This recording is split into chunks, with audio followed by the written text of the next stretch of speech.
Hello, viewers. Welcome to part 2 of the podcast with Lieutenant Colonel Yogesh Dhumal, sir. In the first part, we discussed about his army life, few of the operations that he was a part of, and also discussed his first experience of mountaineering that he had during his army life. In this part, we'll specifically discuss about his mountaineering stints, how he prepared for the mountaineering expeditions, the difference between alpine style of mountaineering and traditional style of mountaineering, and few of the challenges that mountaineers face. We'll also try and understand how a beginner can start getting into the mountaineering space. We hope you enjoy this episode. Jai Hind. Thank you, sir, and welcome once again to Staff Ka podcast. In the previous podcast, we talked about your army life. Now we'll venture a little bit into your mountaineering stints. So, yeah, so the first question that we had in mind was attraction क्या होता है sir आपको when you look at a mountain? What is that one thing that attracts you the most? Okay, I won't say it is the reason for mountaineering, but Yeah. firstly, uh, the most attractive part that I find is there is a huge grandness about it. बहुत एक विशालकाय feeling आती है उसको देख के, और उसके साथ साथ इतना विशालकाय इलाके में बहुत शांति होती है. वो एक अलग लेवल की शांति है जो एक छोटे कमरे में मिलेगी. वो उसमें वो फीलिंग नहीं आएगी जो एक विशालकाय पहाड़ को देख के और उसमें जो शांति फील करके आता है. वो हर बार एक्सपीरियंस किया है और हर बार बहुत अच्छा लगा है. तो उस हिसाब से आई थिंक सबसे ज़्यादा जो अट्रैक्शन वही लगा कि वो आपको मजबूर करता है. मतलब अगर आप सही स्पिरिट से गए हो, अगर आप किसी रिकॉर्ड वगैरह को सेट करने नहीं गए हो, मतलब पूरे टाइम दिमाग में बस रिकॉर्ड ही रिकॉर्ड चल रहा है कि कहीं ना कहीं से फेमस हो जाओ माउंटेनिंग करके, अगर ये आपका दिमाग में नहीं चल रहा है तो जो एक्सपीरियंस होता है एक स्पिरिचुअल लेवल पे, वो आप ये कह सकते हो कि पहाड़ आप पे फोर्स कर देता है. और वही उसका सबसे बड़ा अट्रैक्शन. तो सर क्या फील होता है उस ड्यूरेशन में वो जो आपने बोला ना कि स्पिरिचुअल सेंस में बहुत ज़्यादा पीसफुल लगता है. So what do you feel the आप कुछ सोचते नहीं हो यू जस्ट ग्रैंडनेस में आप खो जाते हो व्हाट हैपेंस? देखो, मेडिटेशन तो उसको कहूँ ना कहूँ मैं कह नहीं सकता उसके बारे में, क्योंकि वो बहुत आगे के लेवल की चीज़ है जो मेडिटेशन जिन्होंने बहुत अच्छे से एक्सपीरियंस किया वो बता सकते हैं. But I think it is for me at least काफ़ी मेडिटेटिव रहता है जब मैं जाता हूँ वहाँ पे. मतलब एक ऐसा होता है कि कई बार हम लोग ग्रुप में चल रहे होते हैं, कभी ग्रुप बड़ा कभी छोटा, उसके बावजूद एक लोनलीनेस फील होता है जो बड़ा प्लेजेंट लोनलीनेस होता है, जो मतलब आपको चाहिए होता है लाइफ में. और उसमें मतलब मैंने जो खुद एक्सपीरियंस किया है वो इस तरीके से किया कि जो आपके अंदर बहुत सारे थॉट्स होते हैं, बहुत सारे खुद के बारे में क्वेश्चंस होते हैं, खुद के लाइफ के बारे में क्वेश्चंस होते हैं जो आप कभी रियलाइज नहीं करते कि वो थे अंदर, वो सारे उभर आते हैं. बिकॉज आप चल रहे हो, आपके पसीने निकल रहे हैं, आप एग्जॉस्ट हो रहे हो, आपके हर बॉडी पार्ट में दर्द हो रहा है, आपके काफ मसल से लेके आपके शोल्डर्स जो अगर हैवी लोड कैरी कर रहे हैं, आपके पेट में भी कभी दर्द होता है, भूख लगी होती है, डिहाइड्रेट हो रखे होते हो. तो ये स्टेट में आइडियली वैसे कोई भी इंसान बहुत परेशान होना चाहिए, बट वो पहाड़ों का कुछ माहौल ऐसा बनता है कि उसमें आप एक अलग दुनिया में चले जाते हो. आपके इनवर्ड थॉट्स बहुत बाहर आने शुरू होते हैं, जो कि मेडिटेशन का आई थिंक मकसद होता है. तो उस हिसाब से वो एक मेडिटेटिव स्टेट में चले जाते हो. कई बार ऐसे हुआ है कि आपको मैं बीच में चला हूँ और बीच का कुछ फेज याद ही नहीं है कि कैसे निकल गया हूँ, तो क्या हुआ बीच में. तो जबकि कॉन्शियसली चल रहे हो, आज वो जो ग्रुप भी है या दूसरे कोई ग्रुप है, तो कॉन्शियसली चल रहे हैं, बट एक अलग स्ट्राटा में एक अलग लेवल पे चल रहे हैं जहाँ पे आपको रियलाइज नहीं हुआ कि बीच में एग्जैक्टली क्या हुआ. क्योंकि सांस फूलती है तो वैसी बातें बंद हो जाती है, तो चाहे आप ग्रुप में भी हो आप वैसे भी कोई बात नहीं कर पाता, और अकेले चलने के बराबर हो जाता हो. और खासकर जैसे हम करते हैं अल्पाइन स्टाइल में आप पूरा लोड खुद ही कैरी कर रहे हो. और जैसे माउंटेन्स में क्या होता है कि एक कैंप से दूसरे कैंप में आपको जाना है, आप धीरे धीरे हायर कैंप्स लेते जाते हो ताकि समिट के नजदीक पहुंच जाओ. तो उस कैंप में जो प्रीवियस कैंप है उससे नेक्स्ट कैंप तक आप जनरली एक बार में लोड नहीं लेके जा सकते, तो आप लोड फेरी करते हैं. लोड फेरी यानी आपने कुछ लोड लिया, वहाँ पे हायर कैंप पे छोड़ा और वापस पिछले कैंप पे आ गए। फिर थोड़ा रेस्ट किया या अगले दिन आपने जो है वो दोबारा लोड अपना बाकी का उठाया और लेके गए। तो डिपेंडिंग ऑन कैंप किस लेवल पे है और कितना आप किस स्टाइल में कर रहे हो, उस पर डिपेंड करके आप कभी एक लोड फेरी में हो जाएगा या कभी 2 या कभी 3 में हो जाएगा। तो अल्पाइन स्टाइल में क्या हम लोड फेरीज मिनिमाइज करते हैं, क्योंकि आप वैसे एग्जॉस्ट होने वाले हो, तो ज़्यादा लोड होता है। 20 से 25 किलो के बीच में आपको लोड कैरी करना पड़ सकता है और उस एल्टीट्यूड पे तो आप जनरली फिर उसको एक गो में करने की कोशिश करते हो। तो कभी कभी जैसे सुतोपन में हमने जो कैंप 1 था, कैंप 1 से कैंप 2 गए थे, जो समिट कैंप था, तो उसमें पूरा लोड लेके हमने रॉक फेस भी चढ़ा था, क्योंकि उस सिंगल रोप में जाना था। रॉक फेस था, उसमें एक रोप में तो काम नहीं चलना था, उस रॉक फेस को चढ़ नहीं सकते थे। तकरीबन 3 या 4 रोप्स का लेंथ था उसका। तो वो 3 या 4 रोप्स की लेंथ में आपको हर बार रोप फिक्स करनी है, निकालनी है पीछे वाले ने, फिर वापस आगे फिक्स करनी है। इस तरीके से चढ़ रहे थे उसको। तो वो चढ़ते वक्त हमको लोड जो है वो, अगर हम वैसे चढ़ते और वापस भी नीचे पिच बाय पिच आते, फिर नेक्स्ट टाइम लोड ले जाना और फिर उसमें बहुत ज़्यादा मेहनत लग जाती। तो हम एक ही गो में चले गए थे और रॉक फेस होते हुए भी उस लोड के साथ ही चढ़ गए थे। तो सेम डीकेडी 1 भी था, उसमें भी अल्पाइन स्टाइल में किया था। तो एक गो में हमने सीधा बीच में आइडियली एक कैंप होना चाहिए था, पर हमने वो कैंप छोड़ के आगे निकले। तो ऐसे टाइम पे क्या है कि जो अल्पाइन स्टाइल होता है उसके अंदर आप काफ़ी छोटा ग्रुप होता है और काफ़ी आपको दर्द हो रहे होते हैं और काफ़ी आप लोनली फील करते हो। उस टाइम पे जो है वो बहुत फ़र्क पड़ता है कि आपका इसलिए मैं छोटे ग्रुप्स बहुत प्रेफ़र करता हूँ कि आपको कोई टाइम नहीं लगता मेडिटेटिव स्टेट में जाने में, और आपको रियलाइज़ होने में काफ़ी सारे सवाल जो आपके अंदर हैं, काफ़ी सारे थॉट्स जो आपके अंदर है, और बहुत रिलीव्ड और एनरिचिंग फील होता है उसके बाद। चाहे समिट तो बहुत बाद में रहेगा, बट विद इन दो शॉर्ट जर्नीज ऑल्सो काफ़ी रिलीव्ड फील होता है, काफ़ी you feel like you have realized a new yourself. That's the beauty of that. Yes sir. So team कितनी बड़ी होती है सर? जैसे आपने बोला छोटा टीम होता है, तो कितने लोग होते हैं उसमें? देखो, दो स्टाइल ऑफ माउंटेनियरिंग जनरली होती है। एक जिसको ओके। हम लोग ट्रेडिशनल स्टाइल बोलते हैं या एक्सपीडिशन स्टाइल बोलते हैं। तो उसके अंदर तो बड़ा ग्रुप जाता है, 15 से लेके 50 तक कोई भी ग्रुप हो सकता है, या 10 का भी हो सकता है। उस स्टाइल में बेसिकली आपके लॉजिस्टिक्स बहुत हैवी होते हैं, क्योंकि आपको पूरे रास्ते में रोप फिक्स करनी है। जितना भी मुश्किल रास्ता आएगा उसके अंदर, बिकॉज सारे क्लाइंबर्स अच्छे नहीं होते उसके अंदर। कुछ क्लाइंबर्स बिगनर्स होते हैं, कुछ जो होते हैं वो अच्छे ट्रेंड कुछ होते हैं, कुछ बिल्कुल ट्रेंड नहीं होते। उसमें गाइड्स आते हैं, वो गाइड्स आते हैं या फिर जो स्ट्रॉन्ग क्लाइंबर्स है, उनको पूरी रोप फिक्स करनी है। मतलब कहीं कहीं पे तो 3-3 किलोमीटर की रोप भी फिक्स हो जाती है। तो 3 किलोमीटर की रोप फिक्स करनी है तो उतनी कैरी भी करनी है, और फिर वो हर एक कैंप में हर एक फेज में कैरी करनी है। तो जैसे बेस कैंप से हुआ तो नॉर्मली 2 या 3 कैंप तो मिनिमम लग जाते हैं, इससे पहले कि आप समिट अटेंड करो। तो हर एक कैंप पे आपको उतना लोड कैरी करना है, वापस आना है, फिर लोड ड्रॉप करना है। तो उसमें टाइम ज़्यादा लगता है, उसके अंदर बजट भी बहुत हाई हो जाता है, टीम भी बड़ी होती है, और एक्लिमेटाइजेशन आपका थोड़ा ठीक हो जाता है, बिकॉज आप कंटिन्यूसली ऊपर नीचे किए जा रहे हो हर एक कैंप। तो वो हो गया ट्रेडिशनल स्टाइल। दूसरा हो गया अल्पाइन स्टाइल। अल्पाइन स्टाइल में एक ही रोप या एक जोड़ी रोप हम बोलते हैं, जैसे कहीं कहीं पे जोड़ी यूज होती है क्योंकि सेफ्टी के लिए, थोड़ा एक सिंगल रोप के बजाय सेम ही जगह पे एक जोड़ी में यूज करते हो उसको। तो वैसे वाली रोप के साथ आप चले चले हो और आप ज़्यादा रोप फिक्स कर नहीं रहे हो।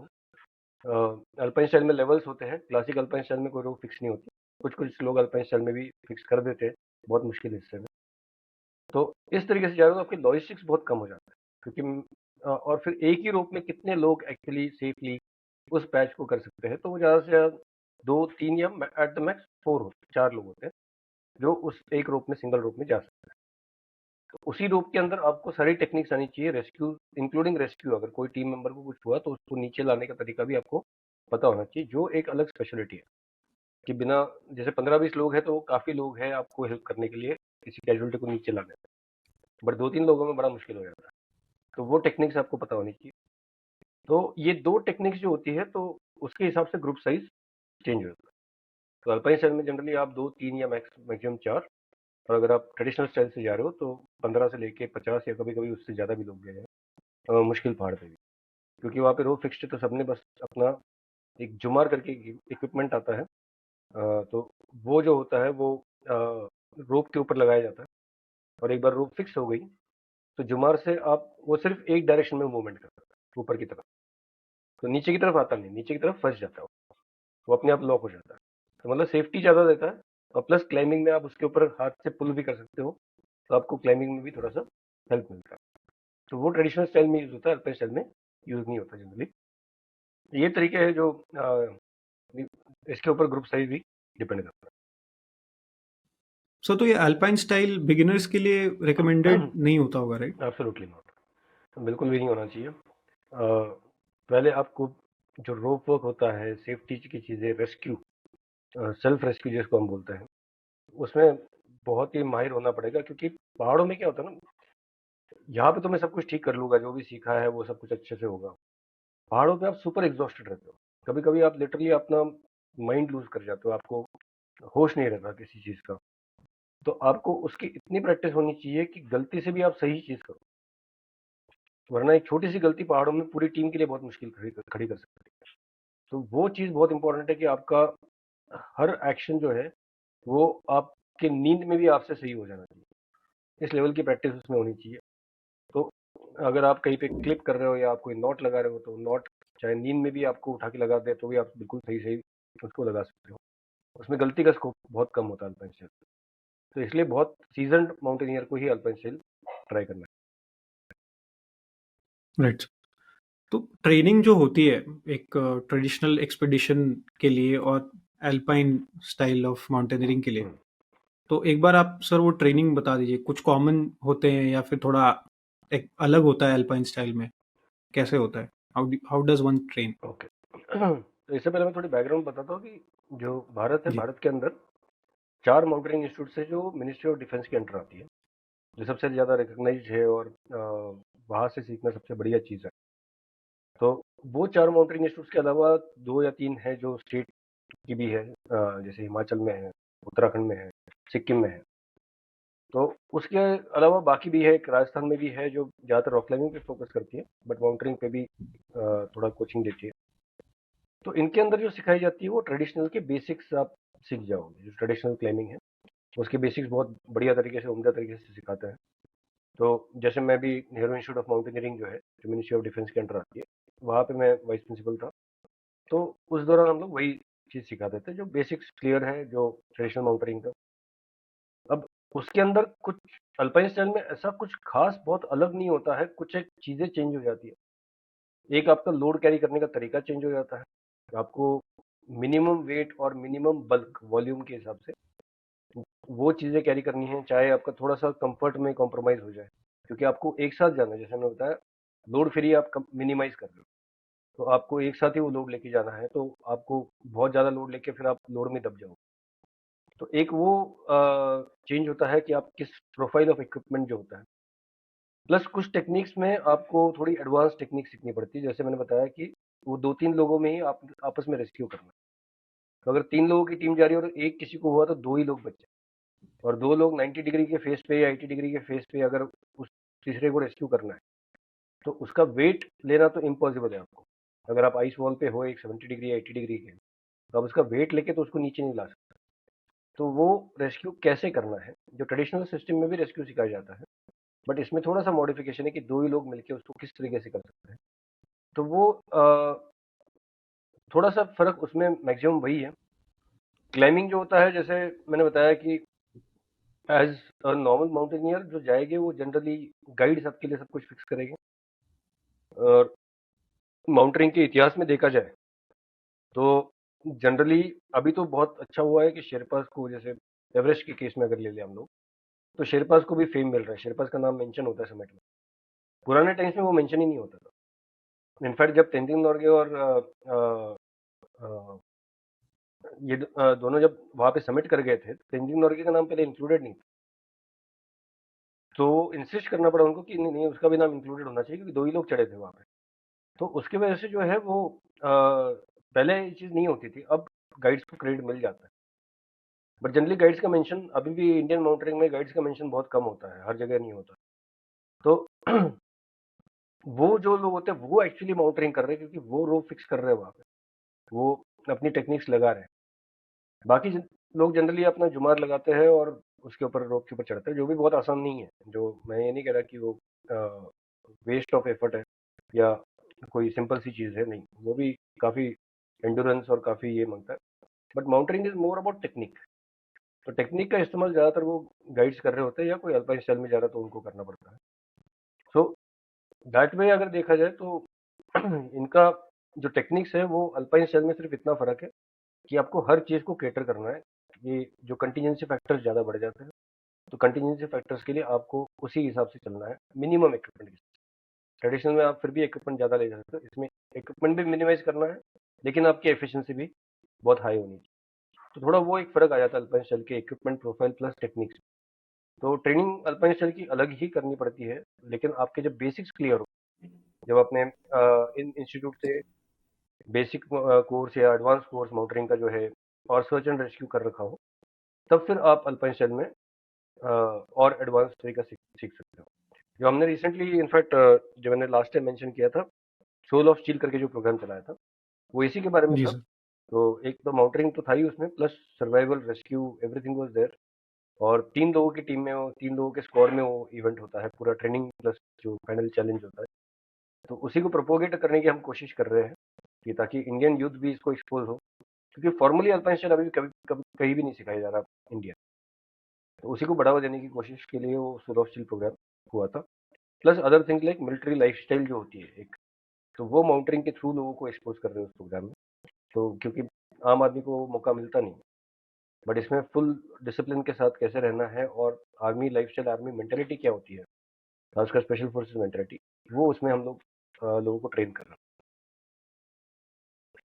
जी सर। सर ट्रेनिंग में क्या होता है जनरली? मतलब रेजीम क्या होती है ट्रेनिंग की? वही जानना चाह रहे हैं। माउंटेनिंग जो आप कोर्सेज में बात हैं। हाँ, हाँ, करें, हाँ। ओके, जो ट्रेडिशनल कोर्सेज है हमारे, जैसे मैं बता basic advance search and rescue, इसके अंदर जनरली 10 to 12 days के बीच में उनका रॉक क्लाइंबिंग का फेज चलता है। जैसे मैं मान लो नेहरू इंस्टीट्यूट ऑफ माउंटेनियरिंग जहाँ पे मैं था, वहाँ का उदाहरण दूँ, तकरीबन सेम फॉर्मेट सभी इंस्टीट्यूट फॉलो करती है। तो 10 to 12 days जो रॉक क्लाइंबिंग होता है वो लोअर एल्टीट्यूड पे होता है। तो जैसे जो एनआईएम है उसका rock climbing area is around 4500 feet पे है। तो वहाँ पे हाई एल्टीट्यूड बोला है, high altitude generally starts at 9000 feet, जो नॉर्मली हाई एल्टीट्यूड माउंटेनिंग के हिसाब से अगर देखा जाए। तो वहाँ पे उनका रॉक क्लाइंबिंग का ट्रेनिंग होने के बाद फिर उसके अंदर सुबह सुबह स्टार्ट हो जाता है। वो वॉक करते हुए 8 किलोमीटर वॉक करते हुए रॉक क्लाइंबिंग एरिया में जाते हैं, ताकि वार्म अप हो जाते हैं, प्लस लोड कैरी करने की आदत पड़ जाती है उनको, लोड पूरा दिया जाता है। फिर वहाँ पे रॉक क्लाइंबिंग की ट्रेनिंग होने के बाद फिर वो वापस आके फिर उनके कुछ लेक्चर्स होते हैं जो थेरीज सिखानी होती है। फॉर एग्जांपल फर्स्ट एड हो गया, वेदर के बारे में सिखाया जाता है कि वेदर को क्या फैक्टर्स आपको अफेक्ट करेंगे माउंटेन में, और उसको कैसे एंटिसिपेट करो कि वेदर, अगर आपके पास कोई डिवाइस नहीं है, किसी की कम्युनिकेशन में नहीं हो, तो आप कैसे एंटिसिपेट कर सकते हो आसमान को देख के कि क्या वेदर हो सकता है नेक्स्ट। तो ये सारी थेरीज होती है बहुत सारी। तो फर्स्ट एड एक बहुत इंपॉर्टेंट हिस्सा होता है किसी भी माउंटेनिंग का, तो वो सारा सिखाते हैं। तो ये 10-12 डेज होने के बाद फिर उनको लेके जाते हैं जो हाई एल्टीट्यूड कैंप में, जहाँ पे उनको आइसक्राफ्ट और स्नोक्राफ्ट मेनली सिखाया जाता है। तो काफ़ी सारी जो रॉक क्लाइंबिंग में टेक्निक सिखाई जाती है वही आइस एंड स्नो में एप्लीकेबल होती है, बस इक्विपमेंट चेंज हो जाता है, क्योंकि जो इक्विपमेंट रॉक में फंसेगा एज एंकर, वो आइस में नहीं काम आएगा, आइस में वो इक्विपमेंट चेंज हो जाएगा। और आइस में क्योंकि टेरेन ना लगे, तो थोड़ी सी माइनर सी मॉडिफिकेशन टेक्निक्स में होती है, क्योंकि आइस रोप को जल्दी काटेगा एज कम्पेयर टू रॉक। तो उसमें क्या चेंजेस करने हैं क्या नहीं। स्नो जो होता है, स्नो में चलना बिल्कुल ही अलग है। वो जैसे आप बहुत सारा रुई आपने बिछा रखा है और उसके अंदर चलना है, कोई स्टेप स्टेबल नहीं है आपका, तो और जो स्नो है वो खिसक भी सकती है आपके पैर के नीचे से। तो ऐसी चीज़ों को वहाँ पे सिखाया जाता है। तो वो तकरीबन टोटल 14 डेज का वो एक ऊपर 14 to 16 डेज जो ऊपर के कैंप में लेके जाते हैं। तो पहले एक बेस कैंप होता है, उसमें जाने में 3 दिन लगते हैं या 4 दिन, depending on institute to institute.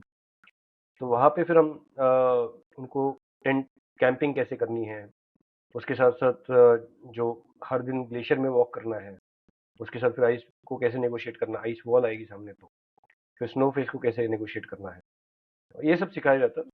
और उसके बाद अगर आप एडवांस कोर्स में हो तो आपको एक समिट भी कराया जाता है।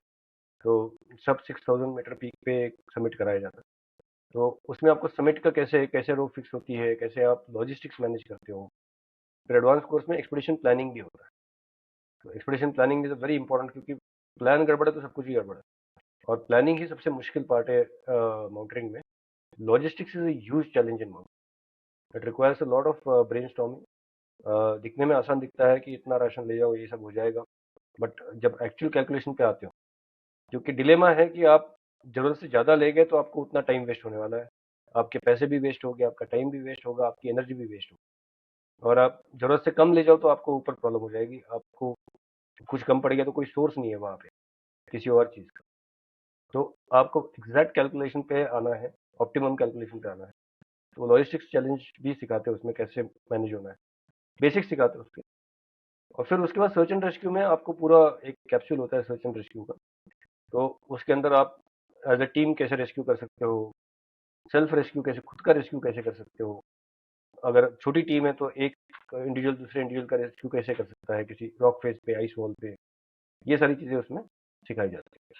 तो ये मॉर्निंग टू इवनिंग बिल्कुल पूरे टाइम उनका शेड्यूल चल रहा होता है, कोई रेस्ट टाइम नहीं दिया जाता।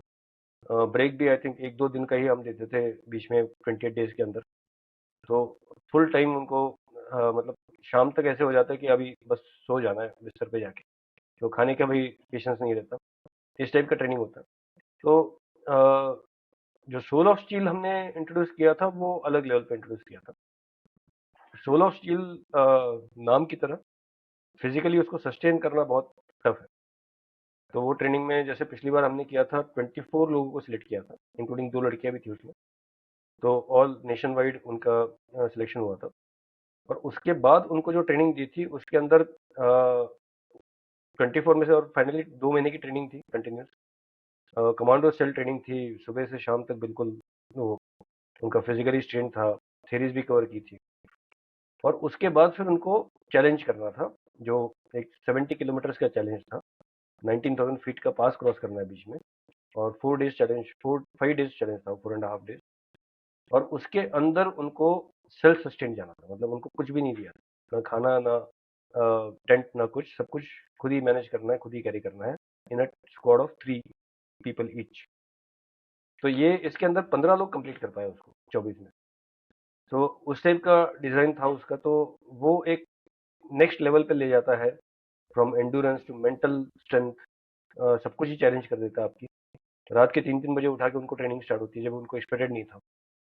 तो 3 बजे भी उठाया है, कभी 1 घंटे की ट्रेनिंग के लिए ले जाके पूरा 1.5 दिन तक ट्रेनिंग कराई है, जो हमारी तरफ से प्लान थी, बट उनको पता नहीं था इस बारे में। तो वो जो आर्मी में होता है, जैसे कमांडो कोर्स होता है हमारा, तो कमांडो कोर्स के अंदर आपको कुछ नहीं पता, नेक्स्ट दिन क्या प्रोग्राम कोई पता ही नहीं है।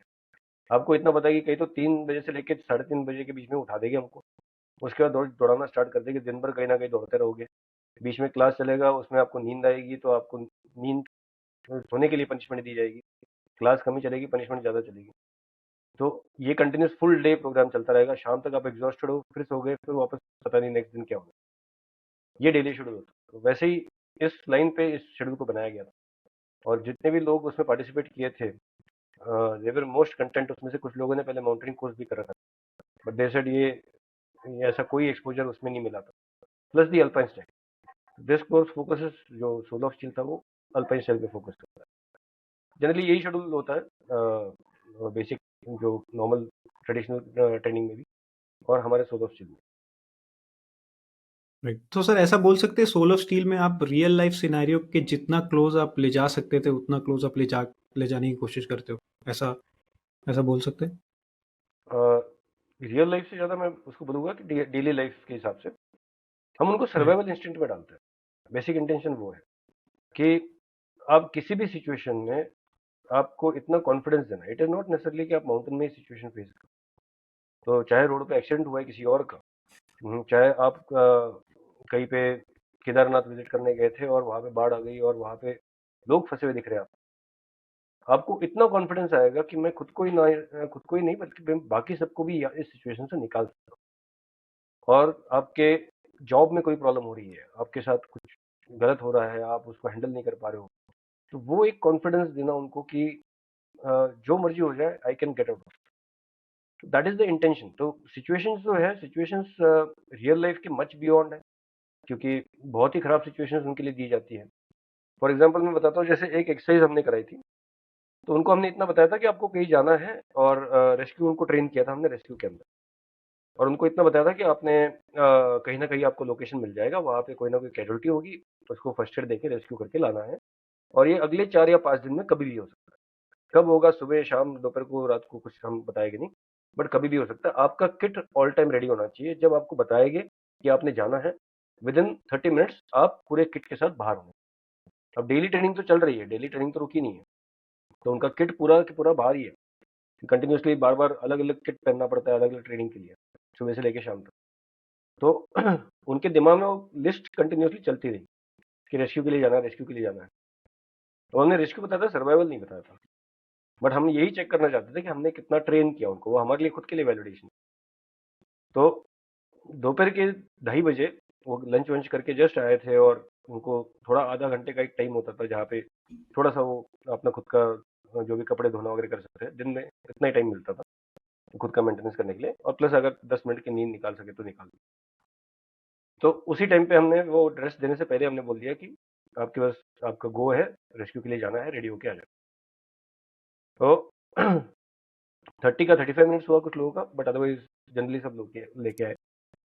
उसके बाद जो लोकेशन था वो 5 किलोमीटर दूर था, हाईट्यूड में 5 किलोमीटर, मतलब प्लेन पे 15 किलोमीटर मान लो। तो वो लोकेशन देखते उनको समझ में आया कि अब हमको वापस नहीं आने को मिलेगा वहां, क्योंकि इतना रात हो जाएगी पहुंचते पहुंचते वहां पे, तो मतलब कुछ ना कुछ गड़बड़ है। बट तब तक निकल चुके थे, अब उनके पास स्कोप नहीं था कि कुछ सामान ले ले। तो वहां पे पहुंचे, फिर उन्होंने वहां से कैजुअलिटी उनको दिखाया गया। तो जो पोर्टर्स थे वहां पे एम्प्लॉयड, उनको कैजुअलिटी बताया। वहां पे एक डॉक्टर साहब ऑलरेडी पहुंच चुके थे हमारे, बहुत एक्सपीरियंस्ड माउंटेनियर एंड डॉक्टर है, doctor Anil Gurtu, very respectable person and very eminent mountaineer, one of the best I have learn a lot from.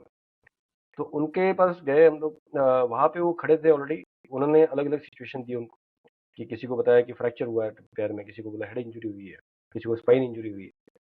तो उनको फर्स्ट एड का ट्रेनिंग हो चुका था, तो वो वेरीफाई किया, वैलिडेट किया गया कि कैसे ट्रेनिंग फर्स्ट एड दे रहे हो, कैसे स्ट्रेचर पे डाल रहे हो उनको, किस तरीके से इम्प्रोवाइज स्ट्रेचर बना रहे, स्ट्रेचर भी उनके पास था नहीं, तो इम्प्रोवाइज स्ट्रेचर कैसे बना रहे हैं। और उसके बाद उनको बोला गया कि ठीक है, अब इनको इवैक्यूएट करो, फर्स्ट एड तो हो गया।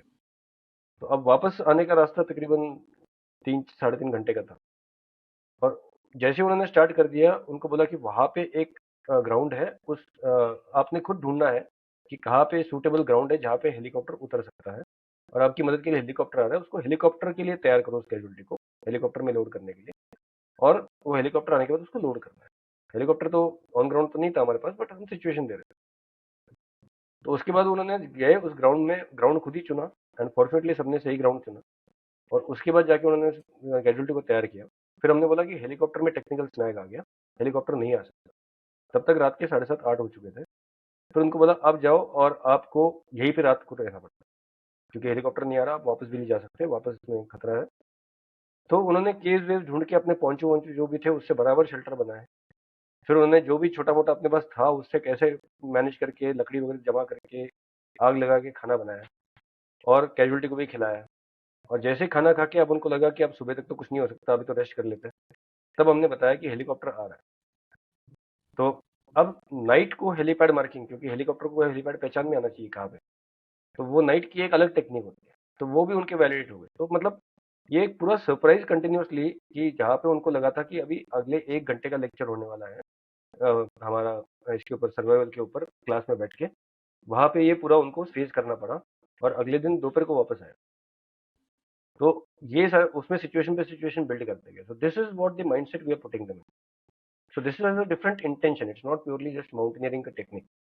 सो mountaineering is a medium to get them into that mindset, because it is the toughest medium अगर देखा जाए तो।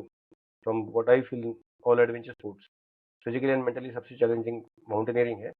Not only because it is tough physically, but also because uncertainties बहुत है, उससे डील करना एक बहुत बड़ी कैपेबिलिटी होती है, खासकर लीडरशिप में। तो वो अनसर्टनिटीज से डील करना उनको सिखाना। और सर जनरली ज़्यादातर स्ट्रेस एंजाइटी वो अनसर्टेनिटी की वजह से ही आती है।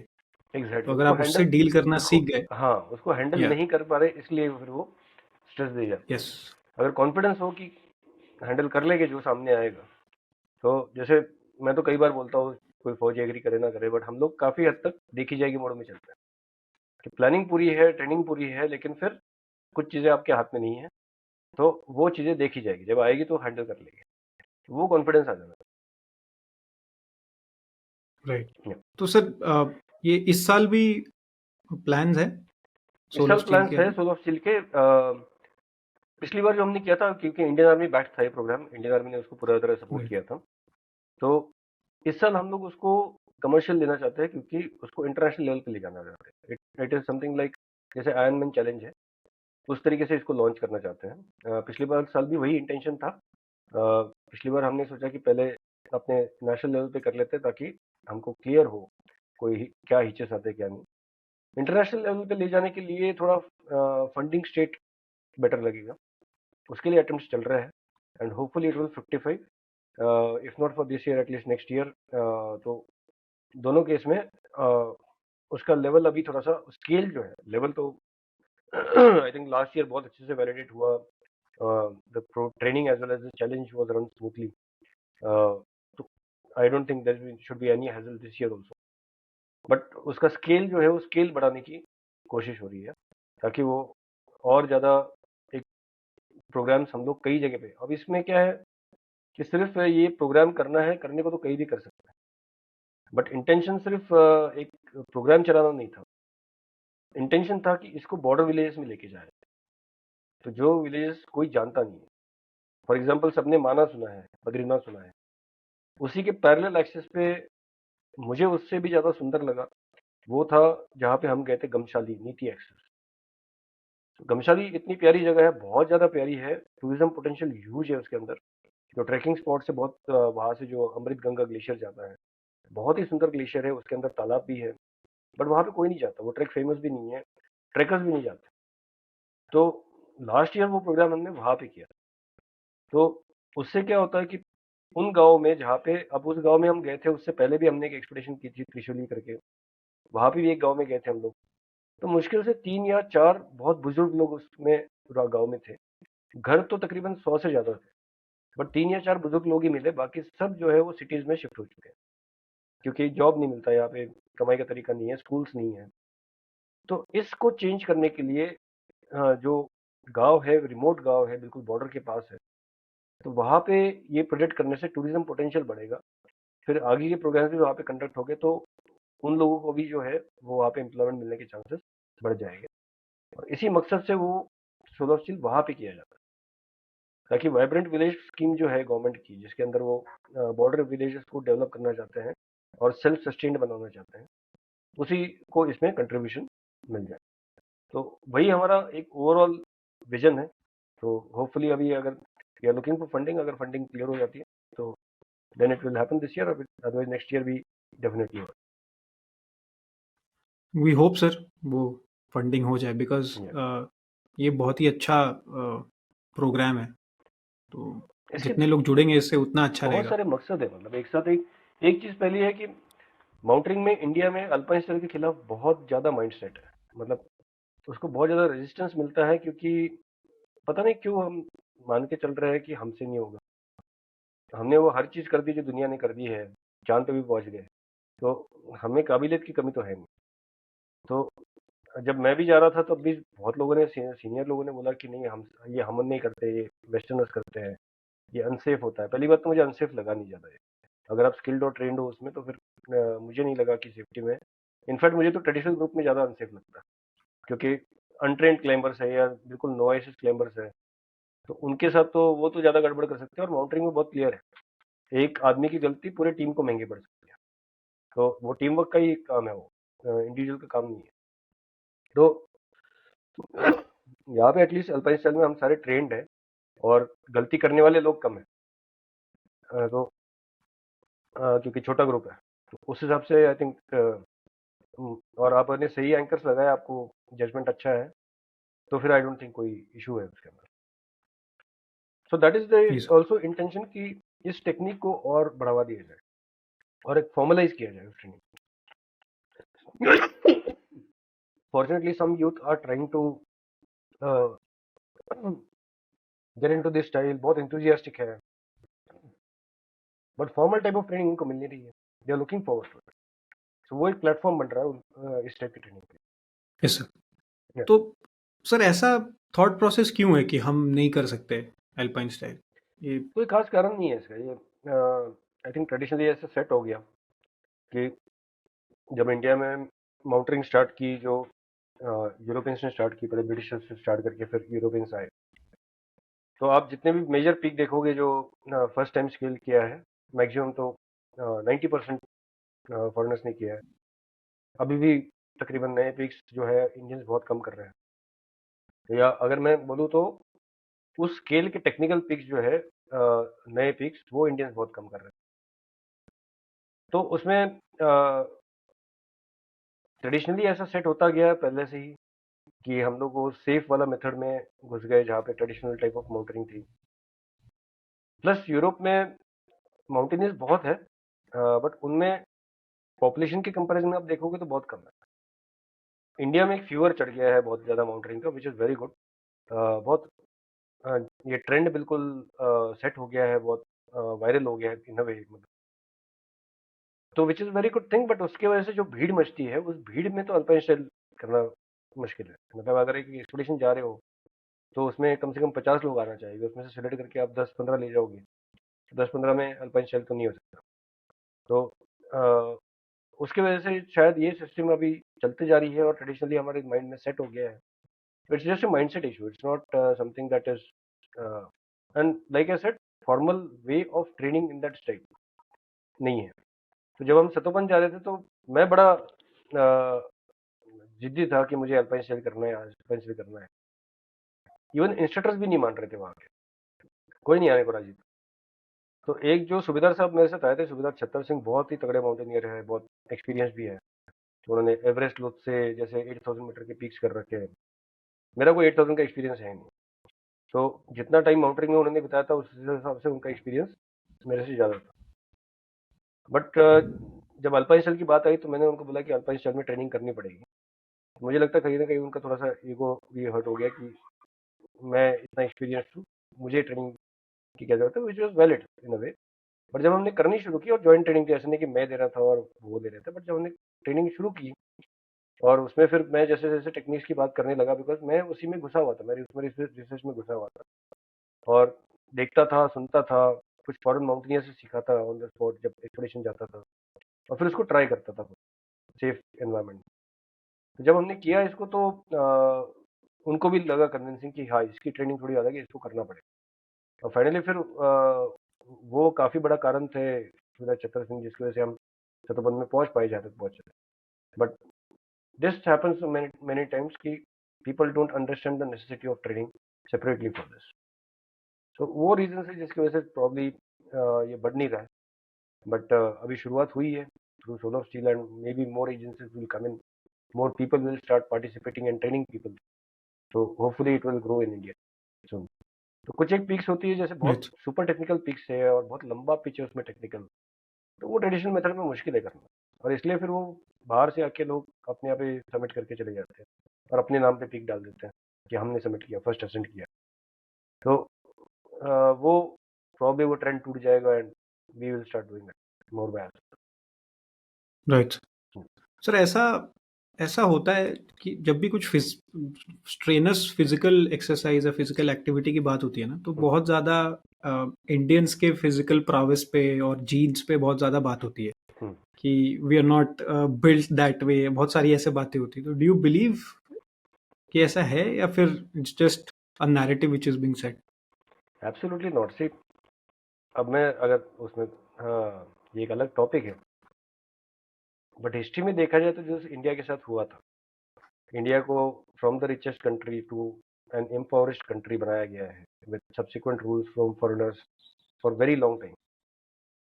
तो जैसे हमारे यहाँ पे कहते हैं कि इंडिया में माल न्यूट्रिशन है बिकॉज खाने का जो आदत है वो ठीक नहीं है, which is absolutely wrong. We had the richest food with filled with nutrients and everything. We have forgotten what we used to have. क्योंकि बहुत इन्फ्लुएंस हुआ है, बहुत अलग अलग कल्चर्स का इन्फ्लुएंस हमारे ऊपर आके हुआ है, और वो भी इम्पोजिंग इन्फ्लुएंस रहा है कि शेयरिंग इन्फ्लुएंस नहीं था, वो इम्पोजिंग इन्फ्लुएंस था। तो जैसे हम मानते हैं कि हमारी सोसाइटी बड़ी कंजर्वेटिव है, if you see pre Mughal period, तो probably we were the most open culture that can exist, और हमसे लोग सीख के ओपन हुए हैं, ये मैं ठोक बजा के बोल सकता हूँ अपने रिसर्च के बेसिस पे, and I am not an expert, so I can be wrong, but this is what I know. तो बहुत सारी चीजें हैं। तो इन चीजों में क्या है कि जो हमारा ट्रेडिशनल बिल्ड है, ट्रेडिशनल जीन्स है, मुझे लगता है वो बहुत बहुत ज्यादा सूटेबल है। एक तो देखो, दुनिया के सबसे ऊंचे पहाड़ जो है वो हिमालय है, नहीं हिमालय है। तो हिमालय जो है वो यूरोप में दी हाईएस्ट पीक जिसको करते हैं, या यूरोशिया में जो भी करते हैं, माउंट एल्ब्रुस 4800 मीटर प्लस है। 7000 मीटर के पीक जो है वो सेंट्रल एशिया में 4 या 5 है, आई थिंक, कजाकिस्तान वगैरह मिला के। और उसके क्लोजेस्ट फिर आता है साउथ अमेरिका में अकानकागुआ, जो 6999 मीटर से 7000 जस्ट रुक गया। हमारे यहाँ पे बतरे हैं 7000 मीटर के पीक्स, और 8000 तो नेपाल और इंडिया मिला के, और प्लस पाकिस्तान और बड़े कश्मीर में कुछ चले गए, तो वो मिला के तो 8000 मीटर, जो सिर्फ 14 ही है पूरी दुनिया में, वो सारे हिमालय में है। तो हम तो उसको गोद में लेके बैठे हैं, इंडिया भारत जो है, जो अपने गोद में लेके बैठा हुआ है, और हमारी जीन्स कैसे अनसुटेबल हो सकती है? सो कोई डाउट नहीं कि जेनेटिकली कोई प्रॉब्लम नहीं, ना स्पोर्ट्स की तरफ ना कुछ। एक जमाना था हम लोग बहुत इम्पोवरिश थे जब इंडिपेंडेंट हुए, हमारा फोकस कहीं और था, स्पोर्ट्स पे एज अ नॉर्मल पर्सन या एज देश। हम लोग इतना फोकस नहीं कर सकते थे, क्योंकि अगर मैं कोई आदमी हूँ जिसके स्कूल की फीस नहीं भर पा रहा बच्चों की, तो वो बच्चों को बैडमिंटन में थोड़ी डालेगा। तो वो चीज़ जो है वो एक स्ट्रगलिंग पीरियड था देश का। थिंग्स काफ़ी काफ़ी चीज़ें इंप्रूव हुई है, और जैसे जैसे इंप्रूव होती जा रही है। अभी इस बार 100 का हमने रिकॉर्ड बना लिया एशियंस में, कि 100 मेडल लाए। तो कैपेबिलिटी मतलब पूरी है, कैपेबिलिटी में कोई डाउट नहीं है, तो कोई प्रॉब्लम नहीं जीन्स का। हाँ, कुछ आदतें हैं जो बीच के इन्फ्लुएंस, इम्पोज इन्फ्लुएंस की वजह से जो हमें आ चुकी है, कल्चरल कुछ इन्फ्लुएंसेस रह गए हैं, उनको हटाने की जरूरत है, और अपनी वैल्यू समझने की जरूरत है। अपने पुराने कल्चर को भी हम लोग गलत समझते, कल्चर मतलब कि साड़ी पहनो तो कल्चर है, और अगर आप स्कर्ट पहनो तो आपका कल्चर नहीं है। तो इतने अ, छोटी चीज़ में अगर हम अपने कल्चर को जज करने लगे इन चीज़ों से, तो फिर तो हमको अपना कल्चर पता ही नहीं है, और उसकी वैल्यू भी नहीं पता। हमारे कल्चर की वैल्यू क्या है और ट्रेडिशंस की वैल्यू क्या है, उस पर अगर हम दोबारा आ जाए तो कोई दिक्कत नहीं है। हमारा बहुत स्ट्रॉन्ग जीन्स है हमारे, हमने प्रूव किया कई बार। हम लोग मंगोल्स को बहुत क्रेडिट देते हैं, अफगानिस को बहुत क्रेडिट देते हैं कि वो बहुत टफ थे, बहुत ज़बरदस्त थे, और लड़वैये थे, इसलिए वो आए यहाँ पे और हम पे रूल किया। वो कितनी बार उनको हराया वो तो कोई बताता नहीं है ना। गजनवी जो था 17 बार आना पड़ा ना उसको, पहली बार में क्यों नहीं कर गया फिर? तो और हर बार पता नहीं कितने क्लैंस और ट्राइब्स को इकट्ठा करके फिर लाता था, पूरी फौज इकट्ठा करके लाता था, तो फिर भी नहीं सक्सेस मिला उसको। तो जीन्स हमारी बहुत तगड़ी है, जीन्स का कोई डाउट नहीं है, बस थोड़ा थोड़ा एक टाइम लगेगा। इंडिपेंडेंस के बाद हम अभी मैच्योर स्टेज पे ही है, थोड़ा फोकस कहीं और था अब तक, अब फोकस ठीक हो रहा है, हो भी जाएगा, बढ़िया हो जाएगा। एंड साइंस दिख रहे हैं सर ऑलरेडी, सही। धीरे धीरे चीजें, अवेयरनेस जैसे ही लोगों की बढ़ रही है वैसे ही लोग काम करना शुरू कर दे रहे हैं उस तरफ। अब जितने भी कंट्रीज जो अच्छा कर रही है, अगर जेनेटिकली बात करो कि जीन्स के हिसाब से स्पोर्ट्स वगैरह में, फिजिकल एस्पेक्ट्स में जो अच्छी कर रही है, अब सारी कंट्रीज देखो तो एक अफ्रीकन छोड़ के, वो भी अफ्रीकन जब किसी और कंट्री में जाके वहां पे उनको स्पॉन्सरशिप मिलती है, ट्रेन होते हैं, तब जाके फिर वो ओलंपिक्स के मेडल जीतते हैं। वरना जितने भी जीत रहे हैं वो सारे के सारे वेल टू डू कंट्रीज। तो economics plays a part in that. अगर इकोनॉमी अच्छी है कंट्री की, तो कंट्री को पॉसिबल है ऐसे स्पोर्ट्स पर्सन के लिए इंफ्रास्ट्रक्चर डेवलप करना, उन फैमिलीज को, अपने बच्चों को उसमें डालना और स्पेयर करना, ये सब पॉसिबल है जब finally all this things get together, and the economy is the base for it, which is now improving, and drastically improving, suddenly exponentially improve हो रही है। तो उससे फर्क ऑब्वियसली दिखाई दे रहा है, एविडेंट। तो जीन्स का कोई प्रॉब्लम नहीं है, एब्सोल्युटली। पक्का। I don't feel so. जी सर। जी सर। सर आपके फर्स्ट माउंटेनियरिंग एक्सपीरियंस पे आना चाहेंगे, बट बिफोर दैट आपने लास्ट पॉडकास्ट में सह्याद्री में आप लोग ट्रैक करने गए थे और फंस गए थे, ऐसा कुछ इंसिडेंट बताया था आपने। तो पहले आप वो बता दीजिए, then we'll go to your first अभी तो माउंटेनियरिंग फनी एक्सपीरियंस। इंसिडेंट है, बट शायद कुछ हो जाता तो वो बहुत ट्रेजिक इंसिडेंट होता। तो हमारे जो एक छोटा ग्रुप था दोस्तों का यहाँ पे, जो ट्रैकिंग में बड़ा एंथुजियास्टिक था, बहुत सारी चीज़ों में एंथुजियास्टिक था। तो हम लोग सह्याद्री में सबका बैकग्राउंड ऐसा नहीं था कि हिमालय में जाओ, शौक तो बहुत था, बट सह्याद्री में खुश थे हम लोग। और बहुत चैलेंजिंग ट्रैक्स है सह्याद्री के अंदर, सह्याद्री को अंडर एस्टिमेट किया जाता है कई बार, सह्याद्री ने कैजुअलिटीज भी खाई है।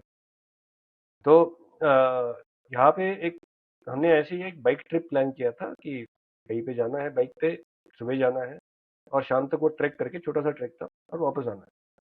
तो उसके बीच में कहीं तो रास्ता खो गए, हम लोग किसी आदिवासी गांव में चले गए, कुछ नहीं था हमारे पास, टी शर्ट जीन्स में निकल गए थे। पूरे दिन बारिश फेस की, बाइक बंद पड़ गई, 40 किलोमीटर बाइक धकेली, और फिर बिना ट्रैक के वापस आ गए। तो अगली बार मैं और मेरा फ्रेंड, वो बाइक हमारी जो खराब हो गई थी, वो वहाँ पे लोनावाला के पास है, तो वहाँ पे मैकेनिक के पास एक छोड़ के गए थे, वापस आए। तो अगली बार बाइक लेने के लिए गए हम लोग, और कोई ट्रैक का कुछ माइंडसेट नहीं था कि बस बाइक लेनी है और वापस आना है। तो अराउंड 60-70 किलोमीटर है पुणे से। हम गए वहाँ पे और बाइक ले ली, बाइक तो बिल्कुल ठीक उसने कर रखी थी। तो अब पूरा दिन बचा था हमारे पास, हम सुबह सुबह निकले थे। तो हमने बोला करना क्या है, तो बोला कि वो ट्रैक तो रह गया था पिछली बार, वही कर लेते हैं। तो बोले ठीक है चलते हैं। तो कोरेगढ़ करके बड़ा फेमस ट्रैक है यहाँ पे। तो उसके चारों तरफ से वो रॉक फेस है, और ऊपर एक बड़ा बड़ा प्लेटो है, बहुत ही सुंदर जगह, बहुत ही मतलब हिमालय के जितने भी सीन्स देखे मैंने, उससे उसके बराबर ही उसकी है। तो बारिश में खासकर बहुत सुंदर हो जाता है।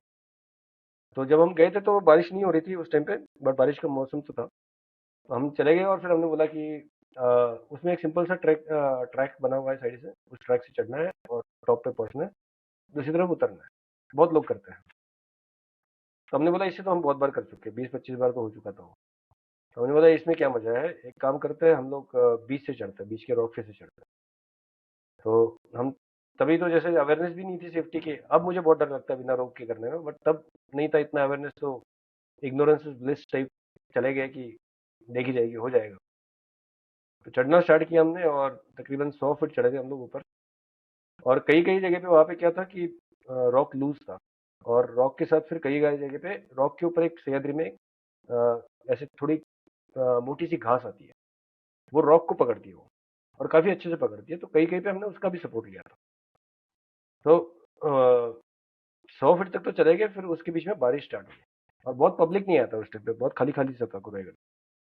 तो वहां तक पहुंच गए। अब वहां से आगे रॉक जो था बारिश की वजह से और भी लूज हो गया, और जो रॉक पकड़ रहे वो हाथ में आ रहा है, जो घास पकड़ रहे, जो घास पकड़ी हुई थी वो गीली होने की वजह से अब उसका जो बेस होता है वो भी गीला हो गया, तो वो भी हाथ में आ रहा था।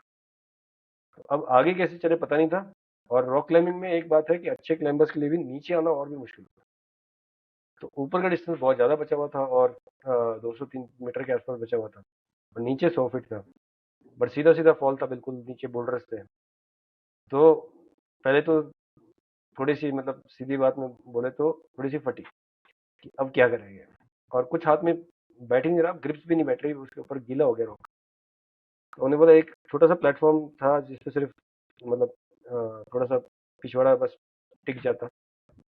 तो हम वहां पे थोड़ा सा बैठ गए कि सोचते क्या करना है। 4-4:30 बज गए थे शाम के, थोड़ी देर में अंधेरा भी होने वाला। तो उस टाइम पे इनफैक्ट नीचे से 3 लड़कियां जा रही थी, जो मेन ट्रैक से जो नीचे जा रहा था। तो उन्होंने हमको देखा भी उसमें से। तो उन्होंने बोला भी कि आप बंदर की तरह क्या कर रहे हो ऊपर।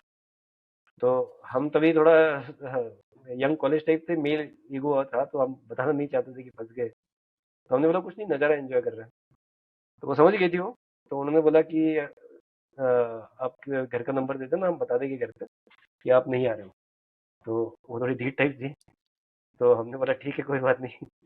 तो मैंने उनको मजाक मजाक में मैंने बोल दिया आप अपना नंबर दे दो, हम नीचे आ जाएंगे तो बता देंगे कि ठीक ठाक पहुंच गए। वो हुआ नहीं, नंबर तो मिला नहीं। बट उसके बाद जो था, फिर हमने सोचा कि अब नीचे कैसे जाओ, रोप वोप कुछ है नहीं हमारे पास। तो नीचे कैसे वैसे करके, थोड़ा सा क्लाइंबिंग टेक्निक तो इतनी सीखी नहीं थी, कैसे वैसे करके आने शुरू किए। एक जगह पे फिसले भी, ऑलमोस्ट खत्म था खेल वहाँ पे, बट फॉर्चुनेटली मैं ही फिसला था, और फिर वो घास हाथ में आ गई थी तो टिक गया, वरना उसके और 3-4 फीट फिसलने के बाद कोई ग्रिप नहीं थी, फिर तो सीधा गिरना था। तो कैसे-वैसे करके फिर नीचे उतरे थे। तो फाइनली नीचे उतरे, तब फिर पहली चीज़ मंदिर ढूँढा, कहाँ पे नज़दीक वाला, और भगवान को शुक्रिया किया, और फिर उसके बाद घर पे वापस पहुँचे रात के 11-12 बजे तक। और तब मोबाइल नहीं होते थे, बट पेरेंट्स पेरेंट्स को इन्फॉर्म करना कि हम लेट हो रहे हैं, कुछ पॉसिबल नहीं होता था। गाँव में लैंडलाइन भी नहीं होता था, मुश्किल से होता था। बट पेरेंट्स तब तक गिव अप कर चुके थे, हम ये हरकतें बहुत बार कर चुके थे, तो वो ज़्यादा कुछ बोलते नहीं, फॉर्चुनेटली। तो वैसे टाइप का, वैसे तो कई बार फंस चुके हैं, मतलब किसी जंगल में घुसे हैं, उस जंगल में पता नहीं था कुछ भी उस जंगल के बारे में, बस ऊपर से देखा नीचे जंगल है, बहुत बढ़िया जंगल है, बहुत दूर दूर तक जंगल है, मतलब घुस जाते हैं, घुस गए उसके अंदर। और फिर 2-2.5 दिन तक हमको कोई रास्ता नहीं मिला बाहर निकलने का, ना कोई गाँव मिला ना कुछ। तो घूमते रहे, कुछ नहीं, टी शर्ट और जीन्स था, उसके अलावा कुछ था नहीं, ना कपड़े ना कुछ, ना खाने पीने का। तो सर्वाइवल मोड तो उधर से ही सीख गए थे। पानी भी नहीं मिल रहा था क्योंकि गर्मी का मौसम था, तो पानी भी सूख चुका था नाले में। बड़े मुश्किल से वहां से निकले हैं, कांटे वाले पेड़ों से निकल निकल के। तो हमको देख के तो लोगों को लगा कि कोई भीख मांगने आया है। ये हालत हो गई थी हमारी जब फाइनली पहुंचे तो। वो भी मतलब काफी बहुत कुछ कर चुके हैं, ऐसी चीजें जहाँ पे नहीं फंसना चाहिए था बट फंस चुके हैं। बट प्रॉब्ली वो सारा इंटरेस्टिंग एक्सपीरियंस था जो अभी काम आ रहा है लोगों को सिखाने में। जी सर। हम्म। सर इतने बड़े जंगल को, दूर दूर तक जंगल है, ये देख के कौन सोचता है कि चलो अंदर चलते हैं? ये मतलब बहुत ही अलग थॉट प्रोसेस है। हमारा कंसेप्ट ये था कि बस सीधे डायरेक्शन में चलते रहो, कहीं ना कहीं तो पार में कोई तो रोड होगी जो मिल जाएगी। बट जंगलों की एक राइट। खासियत है, एक तो जंगल बड़ा फेमस है, जांबड़ी बोलते हैं उसको, जांबड़ी तो खोरो बोलते हैं मराठी में। तो प्रतापगढ़ करके बड़ा फेमस फोर्ट है, शिवाजी ने जहाँ पे अफजल खान को मारा था, तो वहां से नीचे दिखाई देता है पूरा जो जंगल है। तो वो जंगल, उसकी कैनपी इतनी थिक है कि कई कई जगह पे मतलब आपको लिटरली टॉर्च लगानी पड़ेगी दिन में, दिन के टाइम पे। उसकी कैनपी बहुत थिक है, तो डायरेक्शन पता नहीं चलता, कुछ कुछ नहीं दिखाई देता वहां से। तो आप कई बार घूम घूम फिरा के वापस वहीं पे आ जाते हो, या आपको लगता है कि आप वापस वहीं पे आ गए। तो डायरेक्शन पूरी तरह लूज हो गई थी, और तभी नेविगेशन के इतने एक्सपर्ट भी नहीं थे, अब तो आर्मी ट्रेनिंग भी नहीं हुई थी। तो थोड़ा सा नेविगेशन अब रियलाइज होता है कि नेविगेशन थोड़ा सा और बेहतर पता होता तो शायद जल्दी निकल भी जाते हैं। बट यही वैल्यू है ट्रेनिंग की, जो बाद में पता चलती नहीं सर। और बारिश के टाइम पे तो मतलब I have not witnessed it personally, but मैंने रील्स वगैरह में देखा है कि बारिश के टाइम पे तो और ज़्यादा स्लिपरी हो जाता है, यू बहुत आसानी से स्लिप हो जाते हैं अगर आपकी टेक्निक अच्छी नहीं है तो है। नहीं नहीं, उन टेक्निक अच्छी उस भी हो एरिया तो में। भी आप स्लिप हो जाओगे। बारिश के टाइम पे आइडियली रॉक क्लाइंबिंग बहुत मुश्किल है करना। तो हम तो घुस गए थे ये सोच के कि ये रॉक फेस ऐसा कुछ बहुत खड़ा नहीं लग रहा है, वो नीचे से नहीं लगता, वो ऊपर चढ़ने के बाद समझ में आ रहा था कि क्या हुआ। तो हमको लगा था निकल जाएंगे, बीच में बारिश जी। स्टार्ट हुई, जो रॉक फेस पे फंसे थे। ये वाला तो बारिश हुई नहीं रही थी, सेकंड जो जंगल में फंसे थे वो तो पूरी धूप ही धूप थी। तो बट बारिश में यस, रॉक क्लाइंबिंग बहुत ज्यादा खतरनाक हो जाता जी सर। तो सर पहला माउंटेनियरिंग एक्सपीरियंस क्या था, क्या कैसा रहा वो भी बता दीजिए। है। अगर मैं फॉर्मल की बात करूंगा, मैं इनफॉर्मल जो मैंने किया है हाँ जी। वो उसकी ज्यादा मेंशन नहीं करूंगा। तो सह्याद्री वगैरह सब वो इन अ वे माउंटेनियरिंग ही है, बट वो अलग हो गया। तो पहला जो था मेरा एक्सपीरियंस था, टीम लीडर था, मैं एक पीक पे ले गया था। तो वर्जिन पीक था वो, मतलब कोई उस पे आज तक चढ़ा ही नहीं था। तो सियाचिन और ईस्टर्न जो एरिया है चाइना के खिलाफ, इसके बीच में वो एरिया पड़ता है। तो नाम स्पेसिफिक लोकेशंस तो मैं नहीं बता पाऊंगा, बट उसको हमने नाम रखा था झागू कंगरी। तो दो ऑफिसर की दोस्ती की वजह से वो एक्सपेडिशन लॉन्च हुआ था। तो लद्दाख में झागो मतलब फ्रेंडशिप होता है, तो उसका नाम झागू कंगरी रखा गया था। तो उसमें एक तो पीक था जो बिल्कुल नया पीक, उसका तकरीबन 70% रास्ता आज तक कोई गया नहीं। तो बैकग्राउंड नॉलेज कोई नहीं थी। नॉर्मली हम जैसे एक्सपेडिशन जाते हैं बहुत बैकग्राउंड नॉलेज पता चलता है, कार ऑफिस है, कितना लंबा है, कितनी रोप कैरी करनी है, कितने पिटॉन कैरी करने हैं उसमें एंकर करने के लिए, ये सब पता लग जाता है। इसमें क्योंकि कोई गया ही नहीं है तो कोई बैकग्राउंड नॉलेज है नहीं। और इसके बीच में एक बहुत बड़ा फेस आता था, अब उसमें रॉक है आई से ये भी नहीं पता था।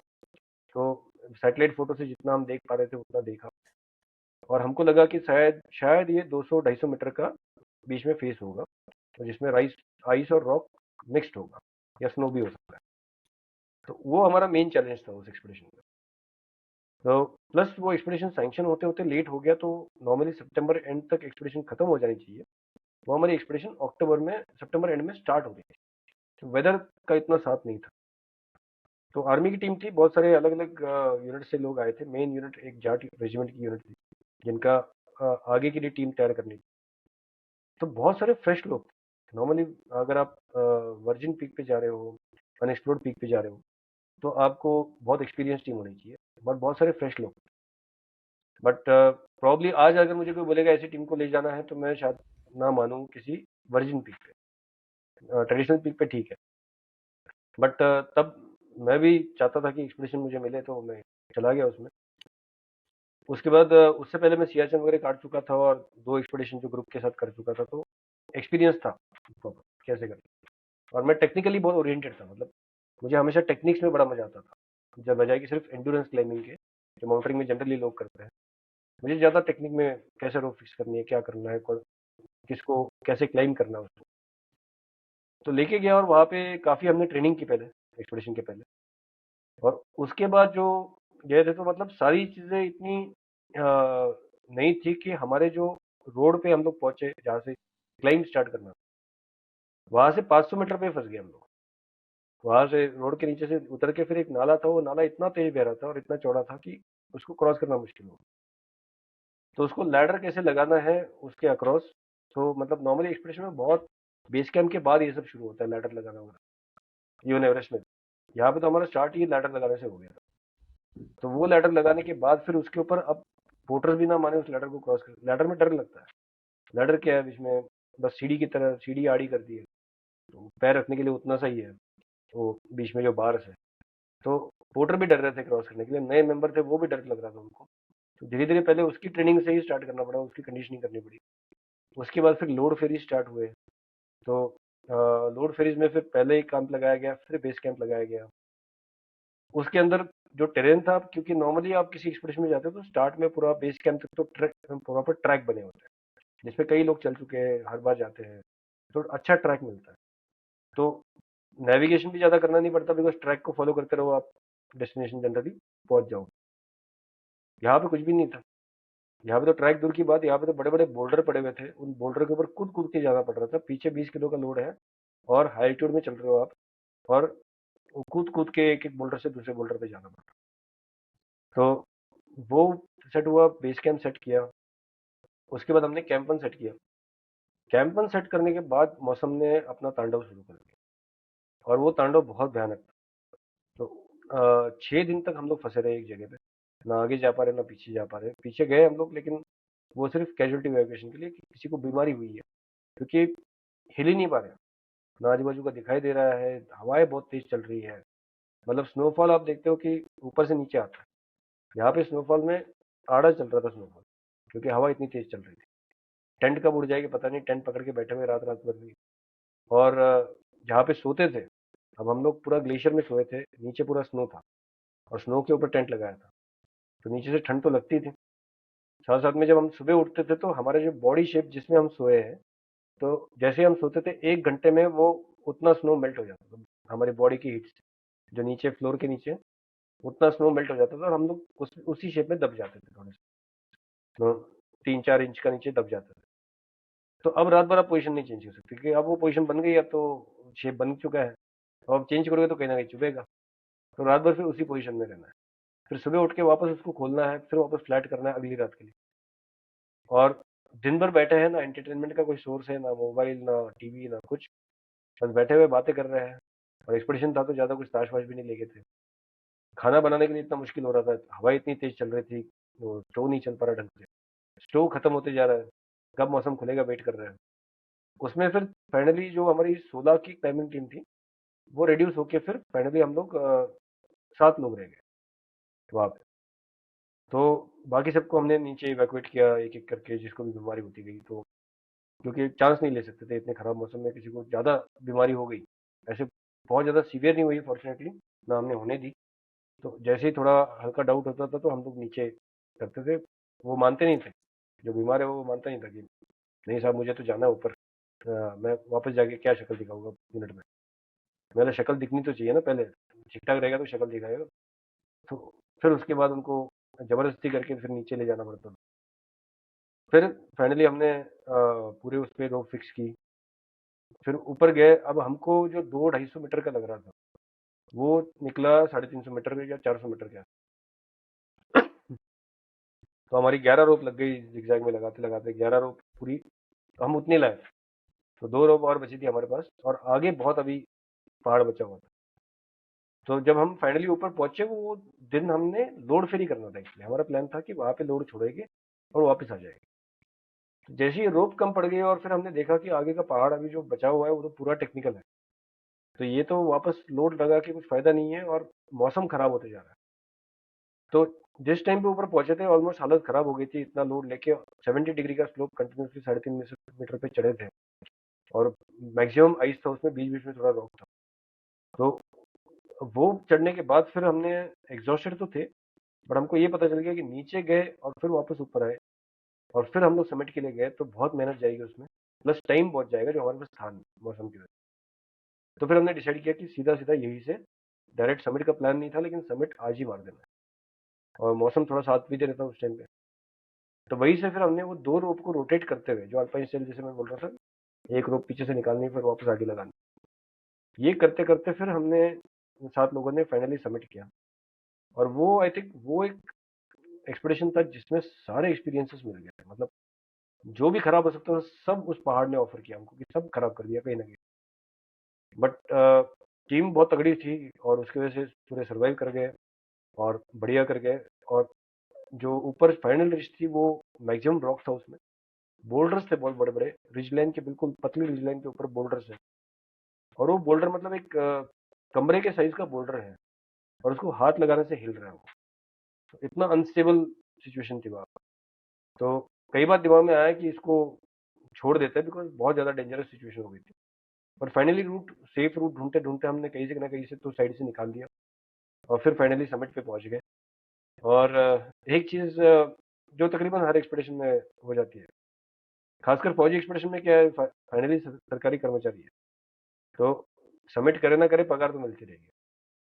अब ये बिल्कुल फ्रेश वाले थे, तो जो नीचे कैंप में फंसे थे हम लोग 6 दिन, वो 6 दिन में सब परेशान हो गए। मैं खुद भी परेशान था, बट एज लीडर आप बोल नहीं सकते कि आप परेशान हो, आपको हैप्पी हैप्पी फेस सबको प्रेजेंट करना है ताकि वो मोटिवेटेड रहे।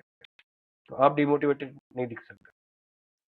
तो सारे के सारे जो थे बहुत परेशान थे, सबने, हर एक ने कहानी सुनाई, बोले साहब इसके बाद हम, ये पहली एक्सपीडिशन थी उनकी, तो बोले साहब इसके बाद नहीं है ना एक्सपीडिशन, ये हो गया सब, हमारे सारे कर्म का पाप हमको भुगतना पड़ा है यहाँ पे। हम परेशान हो गए। तो बोले कि अब हमको बस ये कुछ ना कुछ बहाना बनाएंगे, क्योंकि इज्जत का मामला था ना, फौज में तो पूरी मोटिवेशन ही इज्जत है, अपनी खुद की भी जी। पलटन की भी। जी। तो वो बोले कि साफ तो मना नहीं कर सकते कि मैं नहीं जाऊंगा, लोग बोले कि डर गया तो बोले मैं ऊपर जाऊंगा और फिर बोलूंगा कि मेरे पेट में दर्द हो गया। एक बोला कि साहब मैं अपने आप को बुखार ला सकता हूँ। एक बोला कि साहब मुझे जब मर्जी मैं उल्टी कर सकता हूँ अच्छे से, मुझे पता है कैसे करनी है। तो बेस कैंप में कर देंगे, बोले बेस कैंप के आगे नहीं जा रहे, तो कुछ ना कुछ बहाना बनाएंगे और दोबारा नहीं करना है। तो बोला ठीक है कोई बात नहीं, ये मैं पहले देख चुका था कि ये होता है सब जगह। तो उसके बाद फिर जब हम फाइनली समिट पे पहुंचे, समिट पे इतनी भी जगह नहीं थी कि 6 लोग खड़े हो पाए। समिट के अंदर दो दो करके फोटो खींचे हमने, 2 ही लोग एक साथ बैठ सकते थे, और बैकग्राउंड में मोमस्तन कांगड़ी करके एक पीक दिखता है, वो पीक के साथ हमको फोटो खींचना था। जब हमने फोटो खींचा तो 2 लोग एक साथ सिर्फ बैठ, बिल्कुल मतलब इतनी इतनी सी जगह थी बिल्कुल 1 फुट की, जिसके ऊपर बैठ के फोटो खिंचवाना पड़ रहा। तो फाइनली वो फोटो खींचा हमने, और जब फोटो चल ही रहा था 6 लोगों का, उसी टाइम पे वही सेम इंडिविजुअल जो उल्टी करने वाला था नेक्स्ट एक्सपेडिशन में, जो बुखार करने वाला था, पीठ का दर्द बताने वाला था, वो सारे के सारे बोले कि साहब वो सामने जो पीक दिख रही है वो भी ऐसे लग रही है किसी ने चढ़ी नहीं है, अगले साल वो चढ़ता है। तो दैट सेम पीपल का सेट का पूरा माइंडसेट जो है वो पूरा, this is what mountaineering does. ठीक है, आपको एडवर्सिटी से प्यार हो जाता है, तो आप एक अलग माइंडसेट के एक अलग लेवल पे पहुंच जाते हैं। तो और ये मैं आपको बता रहा हूँ कि सेम लोग अगली एक्सपेडिशन में भी उतना ही रोना रोते हैं, चाहे वो सिविल हो चाहे फौजी हो, कि नहीं हमको नहीं जाना है, दोबारा नहीं आएगी, बस हो गया, हो काफी हो गया। मैं खुद भी करता हूँ, बस मैं बोल नहीं पाता क्योंकि टीम लीडर ही जनरली गया हूँ। बट अदरवाइज मेरे दिमाग में भी वही चल रहा था कि यार क्यों कर रहे हो, इसमें है क्या। हाँ, जवान जिसको को तो फिर भी प्रमोशन का बेनिफिट तो है पर्टिकुलर क्राइटेरिया में, ऑफिसर को तो जनरली कुछ खास नहीं है उसमें, तो मॉनेटरी बेनिफिट तो नहीं है। तो क्यों कर रहे हो, किस लिए कर रहे हो, प्रमोशन बेनिफिट भी नहीं है। तो बट पता नहीं क्या होता है वो, एक बार एक पहाड़ चाहे समिट हो या ना हो, वापस नीचे आ जाओ, आप अगला ऑलरेडी प्लानिंग, नीचे आने से पहले ही आपने प्लानिंग स्टार्ट कर, जब नीचे चल रहे हो तो आपने, आपके दिमाग में अपने आप प्लानिंग स्टार्ट हो जाती है कि नेक्स्ट वीक कहाँ जाना है। तो ये ब्यूटी है उसकी, ये उसकी खासियत है माउंटेनियरिंग। तो this was the first expedition जो मतलब बहुत कुछ मुझे भी सिखा गई, और फ्रेश टीम को ट्रेन करके वर्जिन पीक पे ले जाना was a matter of pride for me. And जो टीम थी वो बहुत तगड़ी थी, चाहे वो फ्रेशर हो, बट उनका माइंडसेट और उनका फिजिकल स्टैंडर्ड बहुत ही तगड़ा था, उसके वजह से वो हो भी पाया। एंड बहुत इंथुजियास्टिक थे सीखने में, और ध्यान से उसको इम्प्लीमेंट भी करते थे, जो कि बहुत बहुत ही नेसेसरी फैक्टर है किसी भी टीम के लिए। अगर कोई ईगो पे अड़ गया और कोई उसने अपना रिसेप्टिव सेल्फ जो है वो बंद कर दी कि मैं सब सीख चुका हूँ और मुझे अभी ये क्यों सिखा रहे हैं, मुझे अभी सीखने की जरूरत नहीं, तो वो टीम का बहुत बड़ा मुश्किल हो सकता है। तो that thing even in team leader roles, वो एक कंटिन्यूस प्रोसेस है, माउंटेनिंग में सीखना कभी बंद नहीं हो सकता, आपको कंटिन्यूस ओपन रहना पड़ेगा टू ऑल नॉलेज, और एक्सप्लोर करना पड़ेगा, क्योंकि बहुत सारी चीज़ें आप एक इंस्टीट्यूट में जाओगे, दूसरे इंस्टीट्यूट में जाओगे, तो आपको कॉन्ट्रडिक्शन दिखाई देगा, वहाँ पे तो ये बताता है, यहाँ पे एग्जैक्टली उसका उल्टा बता रहे हैं, या कुछ अलग बता रहे हैं जो वहाँ पे नहीं बताया गया था। तो कई बार आप इस कॉन्फ्लिक्ट में आ जाते हो कि कौन सा सही मानो। बट जनरल लाइफ में क्या होता है ना, पहले गुरु से जो सीखा है आप उसी को सही मान के चलते हो, फिर बाकी का गुरु कितना भी पहुंचा हुआ हो, नेक्स्ट गुरु वो उसके खिलाफ कुछ बता दे तो आप उसको मानने को रेडी नहीं होते। ये नेचुरल ह्यूमन टेंडेंसी है, तो उसको भी बीट करना पड़ता है कई बार, क्योंकि लोग सीख के कुछ आए हैं, बट कई कई सिचुएशन में वो लागू नहीं है। तो ओपननेस ऑफ माइंड बहुत जरूरी है फॉर एवरीबडी। जी तो सर। वो एक एक्सपीडिशन में पहली चीज वो सीखी, और उसके बाद के एक्सपीडिशन में उसका एक्सपीरियंस बहुत काम आया। सियाचिन का एक्सपीरियंस तो काम आया है, बट उस एक्सपीडिशन का एक्सपीरियंस बहुत काम सर क्या हाइट थी उसकी, वो वर्जिन पीक की जो आपने आया। बात की? 6,420 मीटर्स। जो 6000 था, मतलब हाँ, 6000 6,000 मीटर। मीटर, लेकिन ओके। टेक्निकली बहुत सुपीरियर था, मतलब बहुत मजा आया उसको करने में। तो मतलब कहीं पे ऐसे रेगुलर वॉक था ही नहीं, एक्सेप्ट फॉर पहले, जैसे मैंने बताया, नाला पार करने के बाद थोड़ी देर तक, आई थिंक 2 घंटे तक, उसके बाद जितना भी वॉक था, या तो बोल्डर्स के ऊपर से कूद रहे, या क्रेवास के ऊपर से रास्ता ढूंढ रहे हैं, या फिर आइस वॉल है सामने, या रॉक फेस है सामने, लूज बोल्डर्स तो दुनिया भर के थे उसके अंदर। तो जैसे अवलांच होता, पूरा की पूरा स्नो निकल के बह जाता नीचे, and makes a huge wave जो डिस्ट्रक्टिव होती है। यहाँ पे तो ऐसा लग रहा था पत्थर की वेव निकल जाएगी, इतने लूज बोल्डर्स थे वहाँ पे। तो वो सब चीज़ें, मतलब प्लस मौसम, मौसम ने बहुत ज़्यादा तंग किया, बीमारियाँ बहुत हुई, इवैक्यूएशन करने पड़े। तो उस हिसाब से बहुत, मतलब पहाड़ ने हर चैलेंज थ्रो किया हमारी तरफ। मुझे खुद को स्नो ब्लाइंडनेस हुआ तो वापसी में, क्योंकि एक जगह पे हम लोग फंसे थे। एक्चुअली इसी पीक पे हम लोग पहले, 1 साल पहले भी गए थे, बट उस टाइम पे श्रीनगर में फ्लड्स आए थे, तो टीम को विड्रॉ किया गया। तो उस टाइम पे उधर भी मौसम खराब होता है जब श्रीनगर में फ्लड्स आए थे। तो उस मौसम में जो हम लोग एक एडवांस टीम थी, क्योंकि वर्जिन पीक है, आगे का रूट पता नहीं है, तो पूरी बड़ी टीम को ले जाने से अच्छा एक रेकी टीम पहले जाती है, वो ढूंढती है अगला कैंप और रूट उस कैंप तक का कैसे होना चाहिए। तो उसमें मैं एज टीम लीडर जाना पड़ रहा था, क्योंकि टीम फ्रेश थी। तो वहाँ पे गया था, तो वहाँ पे हम, वो रेकी टीम फंस गई थी खराब मौसम में, और बाकी टीम पीछे के कैंप थी। 2 दिन तक तो हम लोग रुके रहे कि नहीं कुछ मौसम ठीक होगा, नहीं हुआ, तो हमको वापस आना पड़ा। और खराब मौसम में जो हम वापस आए, वो एक अलग ही चैलेंज था, क्योंकि जो रास्ते में बहुत क्रेवासेस थे, जिसके आजू बाजू से हमने स्कर्ट करते हुए रास्ता निकाला था साइड से, अब वो नहीं दिखाई दे रहा था। ना वो क्रेवास दिखाई दे रहे थे, क्योंकि ऊपर स्नो से ढक गए थे, ना वो रास्ता दिखाई दे रहा था। तो 2 बार क्रेवास के अंदर हमारा एक मेंबर कोई ना कोई तो चला भी गया, बट हम लोग रोप अप थे एक दूसरे के साथ, फॉर्चुनेटली अरेस्ट कर पाए, बचा पाए उसको। और स्नो में अरेस्ट भी नहीं हो रहा था, जब हमने स्नो में आइसेक्स मार के हम लोग अरेस्ट करते हैं, तो जो बाकी मेंबर्स ऊपर है, जो क्रेवास में गिरा है, उसको अरेस्ट करने के लिए स्नो आइसेक्स मार, तो आइसेक्स टिक नहीं रही थी, कि स्नो इतना सॉफ्ट था, वो खिसके जा रहे थे हम लोग अंदर। तो कैसे वैसे करके उसमें से बचे, और स्नो इतनी तेज गिर रही थी, और हवा के साथ आ रही थी, और अनफॉर्चुनेटली हमारा डायरेक्शन चलने का वो था जिस तरफ से हवा आ रही थी, तो स्नो सीधा गॉगल के ऊपर आके लग रही थी, और गॉगल के ऊपर चिपक रही थी, तो हम ब्लाइंड हो जा रहे थे। कंटिन्यूस वाइपर की तरह हाथ चलाना पड़ रहा था ग्लव्स के साथ उसके ऊपर। तो बीच में तंग होके मैंने गॉगल, क्योंकि धूप तो थी नहीं, गॉगल हम पहनते क्योंकि सन के रिफ्लेक्शन से आप स्नो ब्लाइंडनेस आ सकती, तो मैंने वो निकाल ही दिया हुआ होगा, क्योंकि वो बार बार साफ करना पड़ रहा था, हर 3-4 सेकंड में साफ करना पड़ रहा।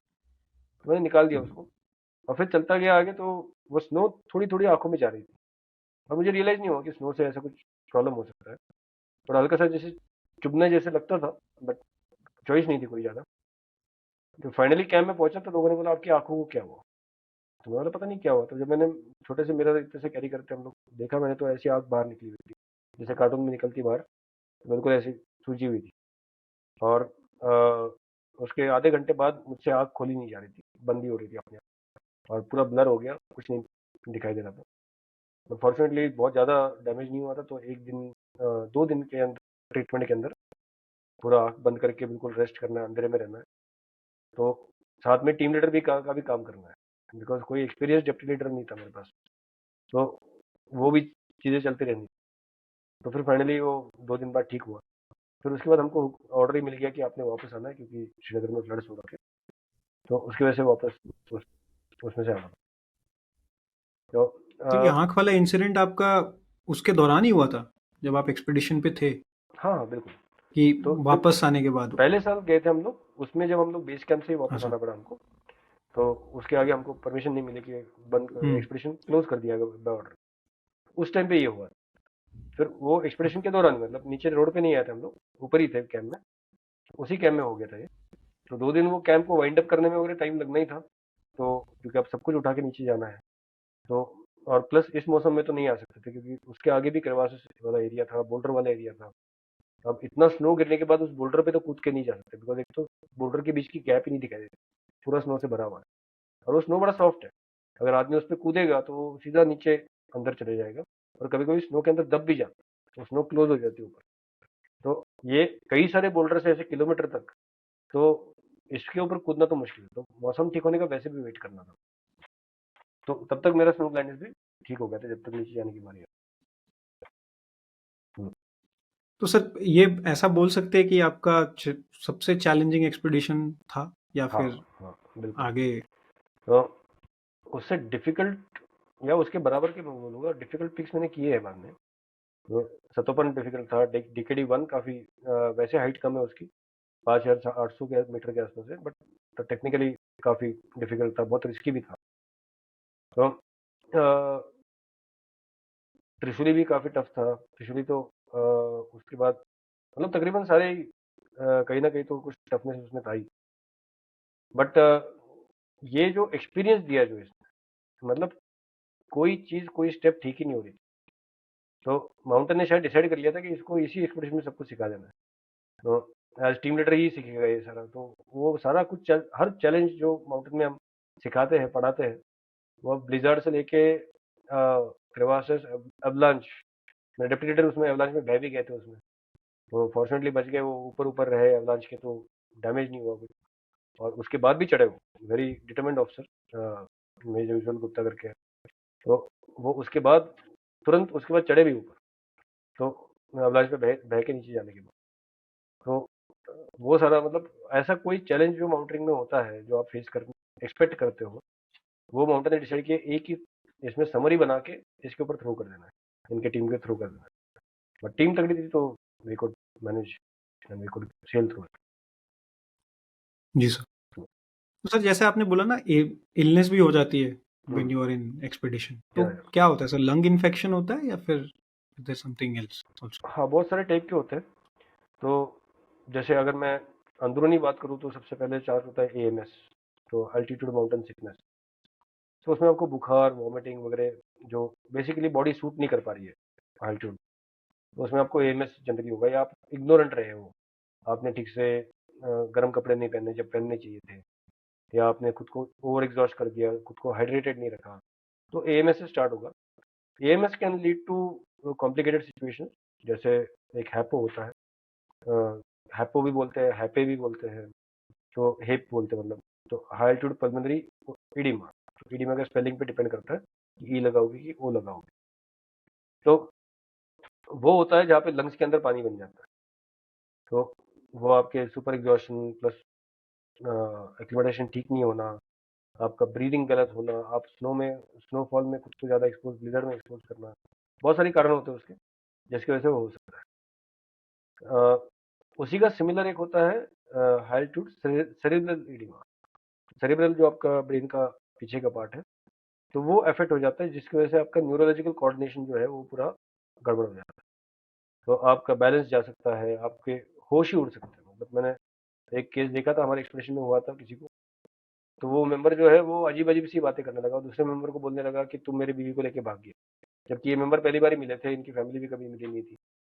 तो वो मतलब एक अलग लेवल पे चले जाते, वो डिसोरिएंटेड हो जाते कम्प्लीटली, उनसे खड़ा नहीं हो पाता, वो चल नहीं पाते हैं। And these two cases can lead to death, and it might not give you much reaction time, बहुत ज़्यादा रिएक्शन टाइम मिलेगा नहीं, इवैक्यूएशन का टाइम मिलेगा नहीं। तो ये चीज़ें होती है, प्लस अभी एक्सटीरियर्स भी आपके अफेक्ट होते हैं, जैसे स्किन अफेक्ट होती है, तो आपको फ्रॉस्ट बाइट हो सकता है, जो एक्सट्रीम चिलीनेस जो होता है, कोल्ड टेम्परेचर्स होते हैं आप वहाँ पे, उसकी वजह से स्किन डैमेज हो सकती है। तो वो फर्दर अगर वो ट्रीट टाइम पे नहीं हुआ या आप इवैक्यूएट नहीं कर पाए और आप कंटिन्यूसली एक्सपोज रहे, तो वो गैंग्रीन में भी रिजल्ट कर सकता है, फिर आपका एम्पुटेशन हो सकता है। उसके वजह से होता भी है काफ़ी लोगों का, खासकर 8000 मीटर्स में, 7000 मीटर्स में हो जाता है काफ़ी लोगों का। तो वो आप छोटा फिंगर या कभी कभी लिम्ब भी लूज कर सकते हो। और बहुत ज़्यादा देर तक रहा तो it can affect your blood flow also and it can kill you also. उसके अलावा फिर स्नो ब्लाइंडनेस, जैसे मैंने बताया था कि आपका जो स्नो होता है, स्नो अगर आप एक जनरली लोगे तो जो जंगल होता है, जंगल जो है 90% सनलाइट को ऑब्जॉर्व करता है, 10% को रिफ्लेक्ट करता है। तो घास उससे कम ऑब्जॉर्व करेगा और ज़्यादा रिफ्लेक्ट करेगा, पानी उससे ज़्यादा करेगा, पत्थर उससे ज़्यादा करेगा। लेकिन स्नो जो है वो सिर्फ 25% ऑब्जॉर्व करता है, 75% रिफ्लेक्ट करता है। तो उसकी वजह से बहुत इंटेंस लाइट आपकी आंखों में स्नो से जो रिफ्लेक्ट होती हो जाती है, तो इसलिए आपको कॉन्स्टेंटली गॉगल पहनना है दिन के टाइम। तो उससे वो, अगर आपने ठीक से गॉगल नहीं पहना और उसकी वजह से वो, या गॉगल क्वालिटी का नहीं है, तो वो उसकी वजह से स्नो ब्लाइंडनेस हो सकता है। तो snow blindness by itself is not a killer, but snow blindness कहीं कहीं पे ऐसा हुआ है, इस टाइम पे हुआ है लोगों को जो पतली रिज लाइन पे चलना। तो आप समझ सकते हो कि ब्लाइंड स्टेट में अगर आपको पतली रिज लाइन पे चलना है तो क्या क्या पॉसिबिलिटी है। तो जी सर। ये hazards and plus then there are other killers like crevasses, जो बेसिकली ग्लेशियर जो है, आप नदी के ऊपर चल रहे हो मान लो, तो नदी फ्रोजन है, तो फ्रोजन मतलब पूरी पूरे नीचे तक बर्फ ही बर्फ है, वो कई सालों से, हजारों सालों से, लाखों सालों से वो बर्फ की नदी बह रही है, और वो बह रही है तकरीबन 1-2 सेंटीमीटर इन 2-3 डेज, तो आपको पता नहीं चल रहा कि वो बह रही है। बट वो बहते बहते फिर उसके रिवर बेड में अनइवन होने की वजह से क्रैक्स आ रहे हैं, तो वो जो क्रैक्स है उसको क्रेवासेस बोलते हैं। वो क्रैक्स बहुत डीप होते हैं, कहीं कहीं 500 मीटर डीप भी है, मतलब आधा किलोमीटर डीप भी हो सकते हैं। तो कहीं कहीं पे वो 50 मीटर डीप भी किलर है। तो डीप से इतना प्रॉब्लम नहीं है, बट उसके अंदर गिरना ही एक अपने आप में एक बहुत बड़ा हज़ार्ड है। तो वो होते हैं, फिर अवलांचेस तो आ ही जाते हैं ऊपर से। रॉकफॉल बहुत होता है हाई एल्टीट्यूड पे, क्योंकि Himalaya one of the youngest, one of the, it is the youngest major mountains of the world, mountain ranges. तो उस हिसाब से यंगेस्ट होने की वजह से पूरा मैच्योर नहीं हुआ है, तो रॉक और सैंड लूज है वहाँ। तो रॉक आपके सर पे गिर सकता है, पीठ पे गिर सकता है, या आपको आउट ऑफ बैलेंस कर सकता है आपके ऊपर लग के, और आप फिर कहीं गिर सकते हो। तो मतलब खतरों से भरा हुआ है पूरा वो, बस आपको सही एंटिसिपेशन में चलना है, सही ट्रेडिंग के साथ चलना है। तो these are the anything that things you जो थिंक विल बीमारियां। Happen sorry. विल हैपन, ऐसा है। Anything that you think can happen will happen, हो सकता है वहां पे। You can avoid it to a certain degree, but that's all. Yeah. तो उसके बाद तो ये बीमारियां इस टाइप की काफ़ी है उसके अंदर। इन जनरल एग्जॉशन भी एक अपने आप में एक बीमारी है एल्टीट्यूड में, जो बहुत जानलेवा हो सकती है। तो नीचे तो शायद आपको इमीडिएट रेमेडी मिल जाएगी कहीं ना कहीं, तो वहाँ पे रेमेडीज मिलना थोड़ा मुश्किल होता है। तो उसकी वजह से वो भी एक फैक्टर आ जाता है बीमारी के अंदर। जी सर। तो सर एक्सपीडिशंस पे आप खाते क्या हैं generally, what is the diet? Base camp तक और तो आप कंफर्टेबल रहते हाइड्रेटेड हो, बेस रहना कैंप तक कितना आप। सॉरी। जरूरी होता है? हाइड्रेटेड रहना कितना जरूरी होता है? ओके, हाइड्रेशन पार्ट तो बहुत ज़्यादा जरूरी है। मतलब यूँ समझ लो कि आपका सर्वाइवल इस पर डिपेंडेंट है। ठीक है, डिहाइड्रेशन आप अफोर्ड नहीं कर सकते for certain time. Okay fine, आप चल रहे हो, आपको ब्रेक नहीं ले पा रहे हो तो अलग बात। बट सस्टेन्ड डिहाइड्रेशन, अगर डिहाइड्रेटेड अगर आप रहे लंबे टाइम तक, 1 या 2 दिन तक, एक पूरा दिन भी या 2 दिन तक, तो फिर तो आपका सर्वाइवल थोड़ा मुश्किल है। तो हाइड्रेशन बहुत ज़्यादा ज़रूरी है, और हाइड्रेशन नॉर्मल से बहुत ज़्यादा उसके मल्टीपल्स में आपको लेना पड़ेगा, क्योंकि एक पहली बात तो आप एग्जॉस्ट हो रहे हो, आपको बहुत पसीना निकल रहा है, तो आप जल्दी डिहाइड्रेट हो रहे हो, और ऊपर से वहाँ की जो हवा है वो ड्राई है, बिकॉज जो आजू बाजू स्नो है, चाहे आप खुद स्नो में नहीं हो बट आजू बाजू स्नो है, तो वो स्नो हवा से मॉइस्चर ड्रॉ कर रही है, तो वो हवा को ड्राई कर दे रही है, तो हवा आपके स्किन से भी मॉइस्चर ड्रॉ कर रही है, तो आप इन जनरल डिहाइड्रेट होते जा रहे हो। लेकिन प्रॉब्लम ये होती है कि ठंड की वजह से आपको प्यास फील नहीं होती, और ठंडा पानी पीने का मन नहीं करता, बार बार गर्म करने का भी मन नहीं करता। ये गर्म करना एक अलग एक पेनफुल चीज़ है वहाँ पे हर चीज़ को। तो टेंट में बैठे हो, बिल्कुल छोटा टेंट है जिसके अंदर सिर्फ बैठ सकते हो, और उसके बाहर करना है क्योंकि टेंट इन्फ्लेमेबल है, तो आपको टेंट के बाहर के एरिया में करना है, तो हाथ ठंडे पड़ जाते हैं सब। छोटा सा इतना सा ब्यूटेन स्टोव होता है, उसके ऊपर आपको बनाना है, तो टाइम भी लगता है उसमें, आलस आ जाता है।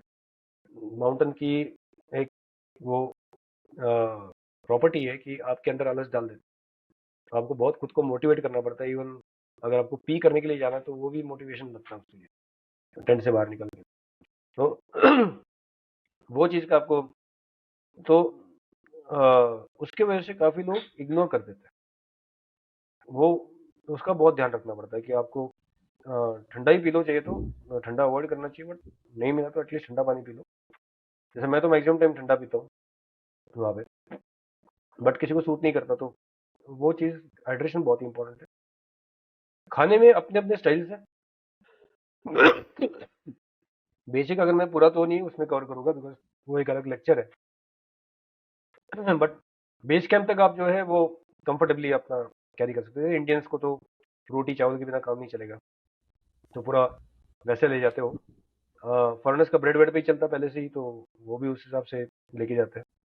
बेस कैंप के आगे फिर आपका डाइट जो है, आपका सिस्टम जो है कुकिंग का और डाइट चेंज हो जाता है। फिर आप बहुत छोटे स्लो पे बना रहे हो, बेस कैंप के आगे मैक्सिमम एक कैंप आप थोड़ा सा और लॉजिस्टिकली बेटर कर सकते हो, बट उसके बाद अगर आप लॉजिस्टिक्स करते रहे फिर तो आप लॉजिस्टिक्स ही करते रह जाओगे, समिट या मेन माउंटेन रह जाएगा। तो उसके बाद फिर आप छोटे स्टोव पे जो फास्ट बन सकता है और जो लाइट वेट हो कैरी करने के लिए ऐसी चीजें कैरी करते हो। इंडियंस का फेवरेट होता है मैगी।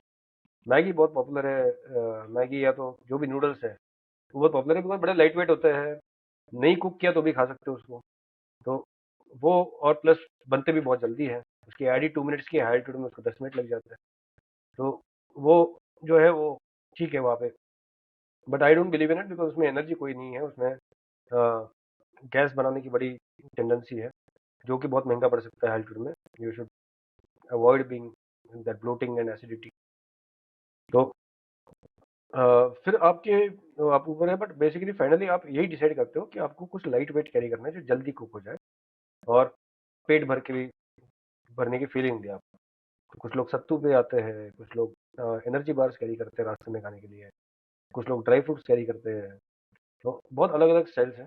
नहीं, मैं जैसे पोहा भी प्रेफर करता हूँ, ये पोहा में बहुत high amount of calorie energy सब कुछ है, और उसके साथ साथ ही लाइट वेट भी है और हेल्दी भी है एज कम्पेयर टू मैगी, उतना गैस नहीं बनाता। तो अपना अपना चॉइस होता है बहुत सारी चीज़ों का। तो कुछ लोग आलू कैरी कर देते हैं, उबला हुआ, फर्नेस बहुत उस पर बिलीव करते हैं कि कार्बोहाइड्रेट्स चाहिए, आपको एनर्जी देने वाली चीज़ें चाहिए। प्रोटीन्स, आप बहुत लोग बोलते हैं कि आप एल्टीट्यूड में जा रहे हो, बहुत टफ जा रहे हो, तो प्रोटीन्स ले जाओ साथ में। मैं थोड़ा सा डिफर करता हूँ कि आप पहले प्रोटीन्स खाओ, जब आप ट्रेनिंग कर रहे हो, जब आप बेस कैंप तक पहुंच रहे हो, तब प्रोटीन का इंटेक बहुत हाई रखो, क्योंकि आपकी मसल की स्ट्रेंथ बढ़ा रहा है वो। बट आपको ऊपर जो प्रॉब्लम आएगी वो सबसे ज़्यादा आएगी एनर्जी, आपको एनर्जी कम पड़ेगा। तो आपको एनर्जी वाले फूड जो है, और प्लस आपको रिजर्व फूड चाहिए, क्योंकि आप जितना मर्जी ले जाओ आप रास्ते में नहीं खा पाओगे, तो आपको रिजर्व आपका पूरा यूटिलाइज होने वाला है। इसलिए लोग इतने पतले होके आते हैं एक एक्सप्रेशन में, क्योंकि आपके फुल रिजर्व यूटिलाइज हो रहा है, आपका एक्सट्रीम एंड्योरेंस हो रहा है। तो उस टाइम पे आपको जो है वो फैट्स देने वाले और कार्ब्स देने वाली खाने, आपको ऊपर के कैम में ज़्यादा जो एनर्जी देने वाली चीज़ें हैं वो ज़्यादा प्रीफर करनी है। So that way one can plan for food depending on own choice. Right sir, कोई 8000 मीटर करने का प्लान है आपका नियर फ्यूचर में? प्लान नहीं है, प्लान मतलब ऐसे कि मैं सोच रहा हूँ कि 8000 मीटर करना चाहिए, वो नहीं है। मौका मिला डेफिनेटली करूँगा, कोई भी पहाड़, मतलब पहाड़ तो 8000 मीटर ऑब्वियसली एक प्रेस्टीज इशू होता है, उसके अंदर एक स्टैंप होता है कि वो एक बेंचमार्क बन चुका है कि 8000 मीटर के ऊपर जी। मतलब एक अलग ही चीज। फिर 7999 को भी वो रिस्पेक्ट नहीं मिलेगा जो 8000 को मिलेगा। तो करेक्ट। वो चीज का एक इफेक्ट होता है। फॉर दैट रीजन यस, मौका मिला तो डेफिनेटली करूंगा, but I am not planning on an 8000 metre particularly, because ये कि अल्पाइन स्टाइल में प्रमोट तो कर रहा हूँ, मैं लोगों को सिखा भी रहा हूँ जितना मुझे मैं सीखा हूँ और जितना मैंने रिसर्च किया और जितना ट्राई भी किया है ऑन ग्राउंड। बट 8000 मीटर पे it's not about the technique only, वहाँ पे ऑक्सीजन लेवल्स बहुत ही अलग है। वो एक अलग गेम ही है। तो मेरा फोकस अल्पाइन स्टाइल है, तो मैं मतलब मुझे नहीं लगता कि अभी मैं रेडी हूँ अल्पाइन स्टाइल में 8000 मीटर करने। तो ट्रेडिशनल स्टाइल में वहाँ पे शेरपा सब कुछ लेआउट करते हैं आपके लिए, आपको जाना है उसके लिए। फिर भी टफ ही है वो ऑब्वियसली, बट सब कुछ लेड आउट है, आपको रोप रोप वर्क नहीं करना है, आपको सिर्फ जुमार लगा के चलना है। तो वो उसमें इतना एंथुजियाज्म नहीं है मेरा। For the sake of stamp yes, I would like to do it, but I am not trying for it in particular. जैसे लोग होते हैं ना, it's a good thing they try for 8000 metres, very motivated people, क्योंकि उसमें stamp मिल रहा है। एंड यंग बडिंग माउंटेनियर्स को स्टैम्प की जरूरत होती भी है प्रैक्टिकली स्पीकिंग। तो वो स्टैम्प के लिए जब जाते हैं तो उनको बेसिकली ये है कि भाई वो समिट करके वापस आना है, तो I am recognised as a mountaineer वाली चीज होती है। तो that is okay, that is fine. But फिर मैं अल्पाइन स्टाइल नहीं गया तो मैं उस स्टाइल में अपना टाइम डाल रहा हूँ और एनर्जी डाल रहा हूँ जो मुझे नहीं follow. That is the reason why I am not deliberately trying for it. मौका मिला डेफिनेटली जाऊंगा, बट जो कोशिश करूंगा वो अल्पाइन स्टाइल कंटिन्यू करने की, 7000 मीटर 6000 मीटर प्लस जो है उनके ऊपर डेफिनेटली कोशिश करता हूँ। That is what I look forward and plan on. जी सर। सर, इंडियन माउंटेनियर्स का ना ज़्यादा बात नहीं होता, even if they have submitted आपके 8000 मीटर्स और मल्टीपल माउंटेन्स। तो why do you think that is? ऐसा क्यों होता है? ओके, दो इंडियन बातें। माउंटेनियर्स एक इतने तो फेमस इंडियन क्यों नहीं होते? माउंटेनियर्स में भी है जो लीजेंड्स हैं, जो वर्ल्ड में भी लीजेंड्स माने जाते हैं। तो ऐसा नहीं कि हमारे माउंटेनियर्स को रिकॉग्नाइज नहीं किया गया है। अ, दूसरी बात तो ये है कि देखो मीडिया जो है हमारे कंट्री में अभी उभर रहा है। अगर इंटरनेशनल सीन की बात करो, वैसे देखा जाए तो मीडिया हाउसेस के हिसाब से तो इंडिया जैसा स्ट्रॉन्ग कंट्री कोई भी नहीं जो इतने सारे मीडिया हाउसेस एक कंट्री में कहीं भी नहीं है, मोस्ट डेवलप्ड कंट्री में भी नहीं है। तो that is our strength. But international reach के हिसाब से हमारी मीडिया की रीच अभी तक एक्सप्लोर ही हो रही है, अभी धीरे धीरे बढ़ रही है। तो जो टेंडेंसी है ऑब्वियसली वेस्टर्न मीडिया है, वो वेस्ट की न्यूज़ को ज़्यादा इंपॉर्टेंस देगा। तो अगर यूरोप में कोई एक, जैसे माउंटेनिंग अभी 8000 मीटर तो रेगुलर ही हो रहा है, हर साल 1000 के लोग आसपास लोग तो माउंट एवरेस्ट के लिए चले जाते हैं। तो ऐसे 8000 मीटर अलग अलग लोग, कई लोग जा रहे हैं। तो इसके अंदर जैसे just to give an example, अगर यूरोप में कोई एक अपना म्यूनसिपैलिटी का इलेक्शन लड़ता है, क्या इंडियन न्यूज़पेपर उसको दिखाने वाला है? वैसे वेरी रेगुलर थिंग। वहाँ का प्रेसिडेंट बना अगर कहीं इंग्लैंड का, तो फिर तो हम अपने न्यूज़ में डालेंगे। तो ऐसे एवरेस्ट तो कई जा चुके हैं, तो उसमें से एक कोई चढ़ गया किसी और कंट्री का, तो कोई दूसरी कंट्री ज़्यादा इंटरेस्ट नहीं लेने वाली उसको दिखाने में, अनलेस उसमें कुछ न्यूज़ वर्दी हो। तो जैसे किसी ने कुछ खास अलग चीज़ की हो, तो जैसे हमारी मैं पूरा नाम तो भूल गया, बट जो अ, यादव थी, जो इंस्पिरेशन है, बहुत बहुत बड़ी इंस्पिरेशन है बहुत लोगों के लिए। तो वो दोनों टांगे नहीं होते वो एवरेस्ट चढ़ गई। तो that was inspiration that made international headlines. तो ऐसा नहीं कि इंटरनेशनल हमको इग्नोर कर रहे हैं, बट ऑब्वियसली थोड़ा बहुत हो जाता है because of the reach part, but it's not that bad.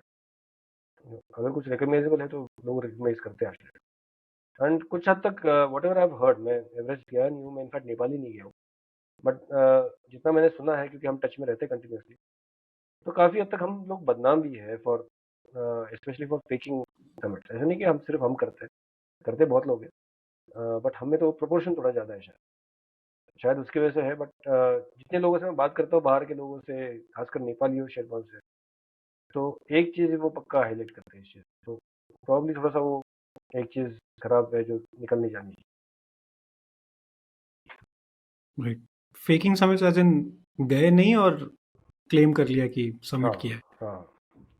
तो और अगेन बोलता हूँ, सिर्फ इंडियंस नहीं है, बट एक तो हमारे तरफ से जाते भी बहुत लोग हैं, पॉपुलेशन भी ज़्यादा है, अर्निंग पॉपुलेशन अभी बहुत ज़्यादा होती जा रही है, तो लोगों के पास पैसा भी है। तो कंपेयर टू जैसे यूरोप हम देखते हैं कि यूरोप में से इतने लोग आए थे, 2 ही लोगों ने सिर्फ फेक समिट ट्राई किया था। बट उनके कंट्री वाइज आप जाओगे तो फिर तो कंट्री वाइज तो बहुत ही कम लोग आ रहे हैं, वो कुछ खास नहीं आ रहे। और उनमें जनरली कल्चर है कि आप माउंटेनिंग में बहुत अच्छा करके फिर ऐसे पीक्स के लिए जाते हो 8000 मीटर के लिए, क्योंकि आपको स्पॉन्सरशिप कमाने के लिए उतना अच्छा परफॉर्मेंस पहले दिखाना पड़ता है। मैंने हमारे यहाँ पे देखा है कि लोग 7000 मीटर के पीछे पड़े हुए हैं कि हमको सब सर 7000 मीटर करा दो। अभी जस्ट माउंटेनिंग स्टार्ट किया, अभी कोर्स खत्म किया है, 6000 मीटर करना नहीं चाहता है, क्योंकि स्पॉन्सरशिप के लिए लोग 7000 मीटर मांगते हैं, क्योंकि 8000 मीटर के लिए स्पॉन्सर होना है। So that whole gambit is about just going to 8000, because 6000 में फेम नहीं है, 7000 में फेम नहीं है, 8000 में फेम है। तो वही मैं बोल रहा हूँ ना कि जब आप पहाड़ों में इन इंटेंशन से जाते हो ना, तो वो स्पिरिचुअलिटी साइड तो आपको बिल्कुल कोई उसका बेनिफिट नहीं मिलता है। तो आपको वो चीज़ को ध्यान में रखना है कि उसको कैसे आप बिल्ड करते हो। अभी ये उस चक्कर में क्या होता है, फिर आप स्पॉन्सरशिप बड़े मुश्किल से मैनेज किए आपने, आपका एक्सपीरियंस माउंटेनिंग का बहुत तगड़ा नहीं है, तो आप वहाँ पे पहुँच गए और अभी आपको आपका सबमिट नहीं हो पाया, तो आपको डर है कि अगली पीक तो चली गई, फिर तो स्पॉन्सरशिप तो कोई आएगा नहीं, क्योंकि स्पॉन्सर्स का रिक्वायरमेंट था कि आप समिट पे खड़े हो जाओ और बैनर लगाओ, वहाँ पे आपका जिस स्पॉन्सर का बैनर लेके खड़े हो जाओ, तो वो तो आपने किया नहीं, तो अगली बार का स्कोप कम हो जाता है। That is the issue with, तो उसकी वजह से जी फिर ये sir. Desperation to fake the summit थोड़ा ज़्यादा हो जाता है, प्लस हमारे ज़्यादा लोग जा रहे हैं, तो उसमें जितने फेक कर रहे हैं उसका होता राइट। परसेंटेज वाइज सेम है। होगा, बट सॉरी। या सर, मतलब मैं बोल रहा हूँ परसेंटेज वाइज सेम होगा, जस्ट बिकॉज हमारे ज़्यादा लोग जाते हैं तो इट क्वांटिटी डजेंट बहुत मैटर ज़्यादा परसेंटेज लगती है। वाइज है कि नहीं, इट्स थोड़ा सा कल्चरल चीज़ है वो, कि आपके यहाँ पे जी। स्कोप कितना है, फिर स्कोप कम है तो डेस्परेशन ज़्यादा है। तो राइट। कॉर्पोरेट्स में कल्चर नहीं है ज़्यादा इसमें घुसने का, तो वो चीज़ों की वजह से फिर जो लिमिटेशंस आती है उसमें डेस्परेशन बढ़ता है, और उसकी वजह से शायद थोड़ा सा लोगों में टेंडेंसी आ जाती सर थोड़ा सा अलग सवाल पूछ रहा हूँ। अ, जब एक्सपीडिशंस पे आप जाते हैं तो पैरानॉर्मल एक्टिविटीज होती हैं, येटी वगैरह की बहुत बातें होती हैं आजकल, आपको कुछ ऐसा एक्सपीरियंस हुआ है? है। पैरानॉर्मल तो नहीं, मैंने यति का एक एक्सपीरियंस, मतलब मैं अभी कोई फर्म बिलीवर नहीं हुई थी मैं, डाउट पे छोड़ दिया मैंने। तो होता होगा नहीं होता होगा पता नहीं, अब तक देखा तो कभी नहीं। बट एक अभी हमने 2021 में एक त्रिशूली करके एक्सपीडिशन किया था। त्रिशूली एक अलग पीक है, लोग नॉर्मली त्रिशूल को मिसअंडरस्टैंड करते हैं, त्रिशूल अलग पीक है और त्रिशूली अलग। तो वहाँ पे हम लोग गए थे, वो उस रास्ते से कर रहे थे जिस रास्ते आज तक त्रिशूली समिट नहीं हुआ है। तो वहाँ से जाते वक्त हमने अब कोई भी टीम उस सीजन में कभी भी वहाँ पे गई नहीं, ये हमको क्लियर डाटा पता था। गांव वाले उस एरिया में जाते नहीं है, क्योंकि बीच में बहुत ज़्यादा क्रेवासेस आते हैं, तो उनका कोई मतलब नहीं है, आगे सिर्फ स्नो और पत्थर है, स्नो आइस और पत्थर, तो उनका कोई मतलब नहीं जाने का। तो हम वहाँ पे गए थे और एक कैंप से निकले थे रात को, तो 9 बजे के आसपास हमने निकले थे, क्योंकि हमको डायरेक्ट समिट हिट करना था। आइडियली एक कैंप बीच में लगना चाहिए था, बट वो पूरा बाउल जो था वो इतना ज़्यादा अवलांच प्रोन था कि उसके बीच में कैंप करना इम्पॉसिबल था। हमको पूरा एरिया रात में ही क्रॉस करना था, क्योंकि रात को कंसिडर भी अवलांच के चांसेस कम हो जाते। दो उसके बावजूद अवलांच आया और हम बड़े बाल बाल बचे उसके अंदर, बहुत ही कम मार्जिन से बचे, मतलब अवलांच मेरे पैर को छू के गया, ये मान सकते। तो उसमें जब उस अवलांच के आने के पहले जब हम चल रहे थे, तो उस फील्ड में जो बाउल के बीच में बना हुआ था, स्नो गिरी थी एक रात पहले, तो हमको वहाँ पे पैरों के निशान दिखे, जैसे कोई खाली पैर चला, ह्यूमन पैर जो होता है खाली पैर चला, तो बड़ा था ह्यूमन साइज से, मतलब आप अगर साइज में देखो तो कम से कम 15-16 नंबर होगा, तो उस टाइप का पैर था। और वो पूरी जगह नहीं था, एक तो उसमें गैप बहुत ज़्यादा थी, और सिंगल पैर टाइप लग रहा था, कहीं पे दोनों पैर टाइप दिख रहा था, कहीं पे छोटे स्ट्राइड में चला, कहीं बड़े स्ट्राइड में चला, बट छोटे छोटे पैचेस। तो मतलब एक 50 मीटर तक दिख रहा है, फिर वापस एक बड़ा गया था, कोई ये नहीं है उसके अंदर, तो फिर वापस कहीं बहुत स्ट्राइड में दिख रहा है 100 मीटर तक, फिर वापस बीच में कोई भी निशानी नहीं। तो पहले दिन स्नोफॉल हुआ था, मतलब पुरानी कोई निशानी होती तो मिट जाती हो, स्नोफॉल में डेफिनेटली मिट जाती, क्योंकि पूरा ही स्नोफॉल था। तो ऐसे नहीं कि सिर्फ उतने नया गिरा हुआ स्नो था, वो परमानेंट स्नो था वहाँ पे, और उसके ऊपर फिर स्नोफॉल हो चुका था। तो उसमें तो उस एरिया में उस रात को सिर्फ हम ही थे और कोई भी नहीं था। हम 5 लोगों की टीम गए थे हम लोग। अल्पाइन स्टाइल में चल रहा था, तो सिंगल मतलब एक जोड़ी रोप नहीं जा रहे थे हम लोग। तो उसमें जो था वो निशानी हमको दिखी थी, बट कोई कुछ दिखा नहीं वहाँ पे बिल्कुल भी, मतलब कोई ट्रेस नहीं दिखा।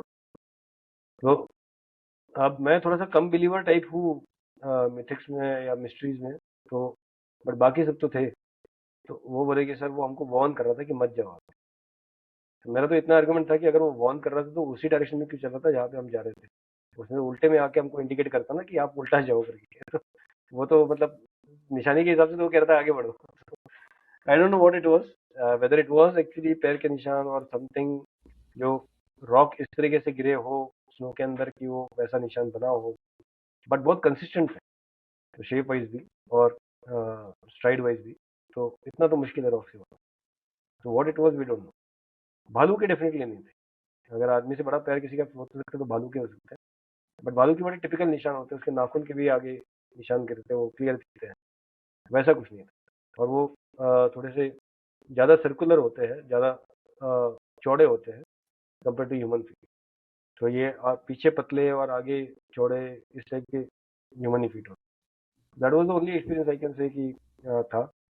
बाकी आवाज़ें तो बड़ी बड़ी अजीब आती है, वो तो सभी माउंटेनियर्स को, मतलब इट लिटरली मेक्स यू शिवर। तो आप टेंट में लेटे हो, और जनरली आज टीम लीडर का एक प्रॉब्लम होता है कि टीम लीडर थोड़ा, खासकर मेरे जैसे सख्त हो, तो साथ में कोई टेंट में रहना नहीं चाहता। तो उसकी वजह से टीम लीडर अकेला सो रहा होता है टेंट में। तो कुछ आवाज़ें तो स्टैंडर्ड होती है, हमको पता होता है कि वो आने वाली है। जो अगर आप ग्लेशियर में सो रहे हो, टेंट लगाया है, तो नीचे क्रेवास फटने की आवाज़ें, जैसे कोई छोटे मोटे पटाखे फटते हैं, वैसे आवाज़ें आती रहती है वो सारी। कई साइड में अवलांच हो रहा है, अवलांच होते रहते हैं, तो वो उसकी आवाज़ आती है, रंबलिंग साउंड पूरा। तो पहले अवलांच का एक्सप्लोजन साउंड होता है, फिर रंबलिंग साउंड आता है, कहीं लैंडस्लाइड हो रहे होते हैं छोटे मोटे। तो वो सब तो चलते रहता है, वो पता होता है। बट कुछ साउंड है जिसका कोई सर पैर नहीं बनता। ये साउंड तो काफ़ी सुने हुए हैं। तो जैसे कोई बड़ी सांस वाली आवाज़ हो, तो वो हम बाहर जाके देखते भी हैं, कोई जानवर नहीं दिखता आसपास, बट बड़ी सांस वाला आवाज़ आता है कभी कभी। जैसे कोई सीटी मार रहा हो, मतलब एक होता है हवा की सीटी, आप पहचानते हो हवा चलने से जो सीटी बजती है, वो आप पहचानते हो। बट ये बिल्कुल ही अलग प्रॉपर, जैसे कोई सीटी बजा रहा है उस टाइप की सीटी लय में बजा रहा है कोई, तो ऐसी कभी आवाज़ आती है। तो वो आवाज़ों का कारण नहीं पता, बट वो सारा चलता रहता है। वो मिस्टिसिज्म है एक माउंटेन्स का, जो आपको और खींचता है माउंटेन की तरफ। तो वो सब होता ही है, बट वैसे खास पैरानॉर्मल एक्टिविटी नहीं पता। जी सर। सर ऐसे कुछ अनएक्सप्लोर्ड प्लेसेस बचे हैं हिमालयस में? बहुत बहुत बचा है।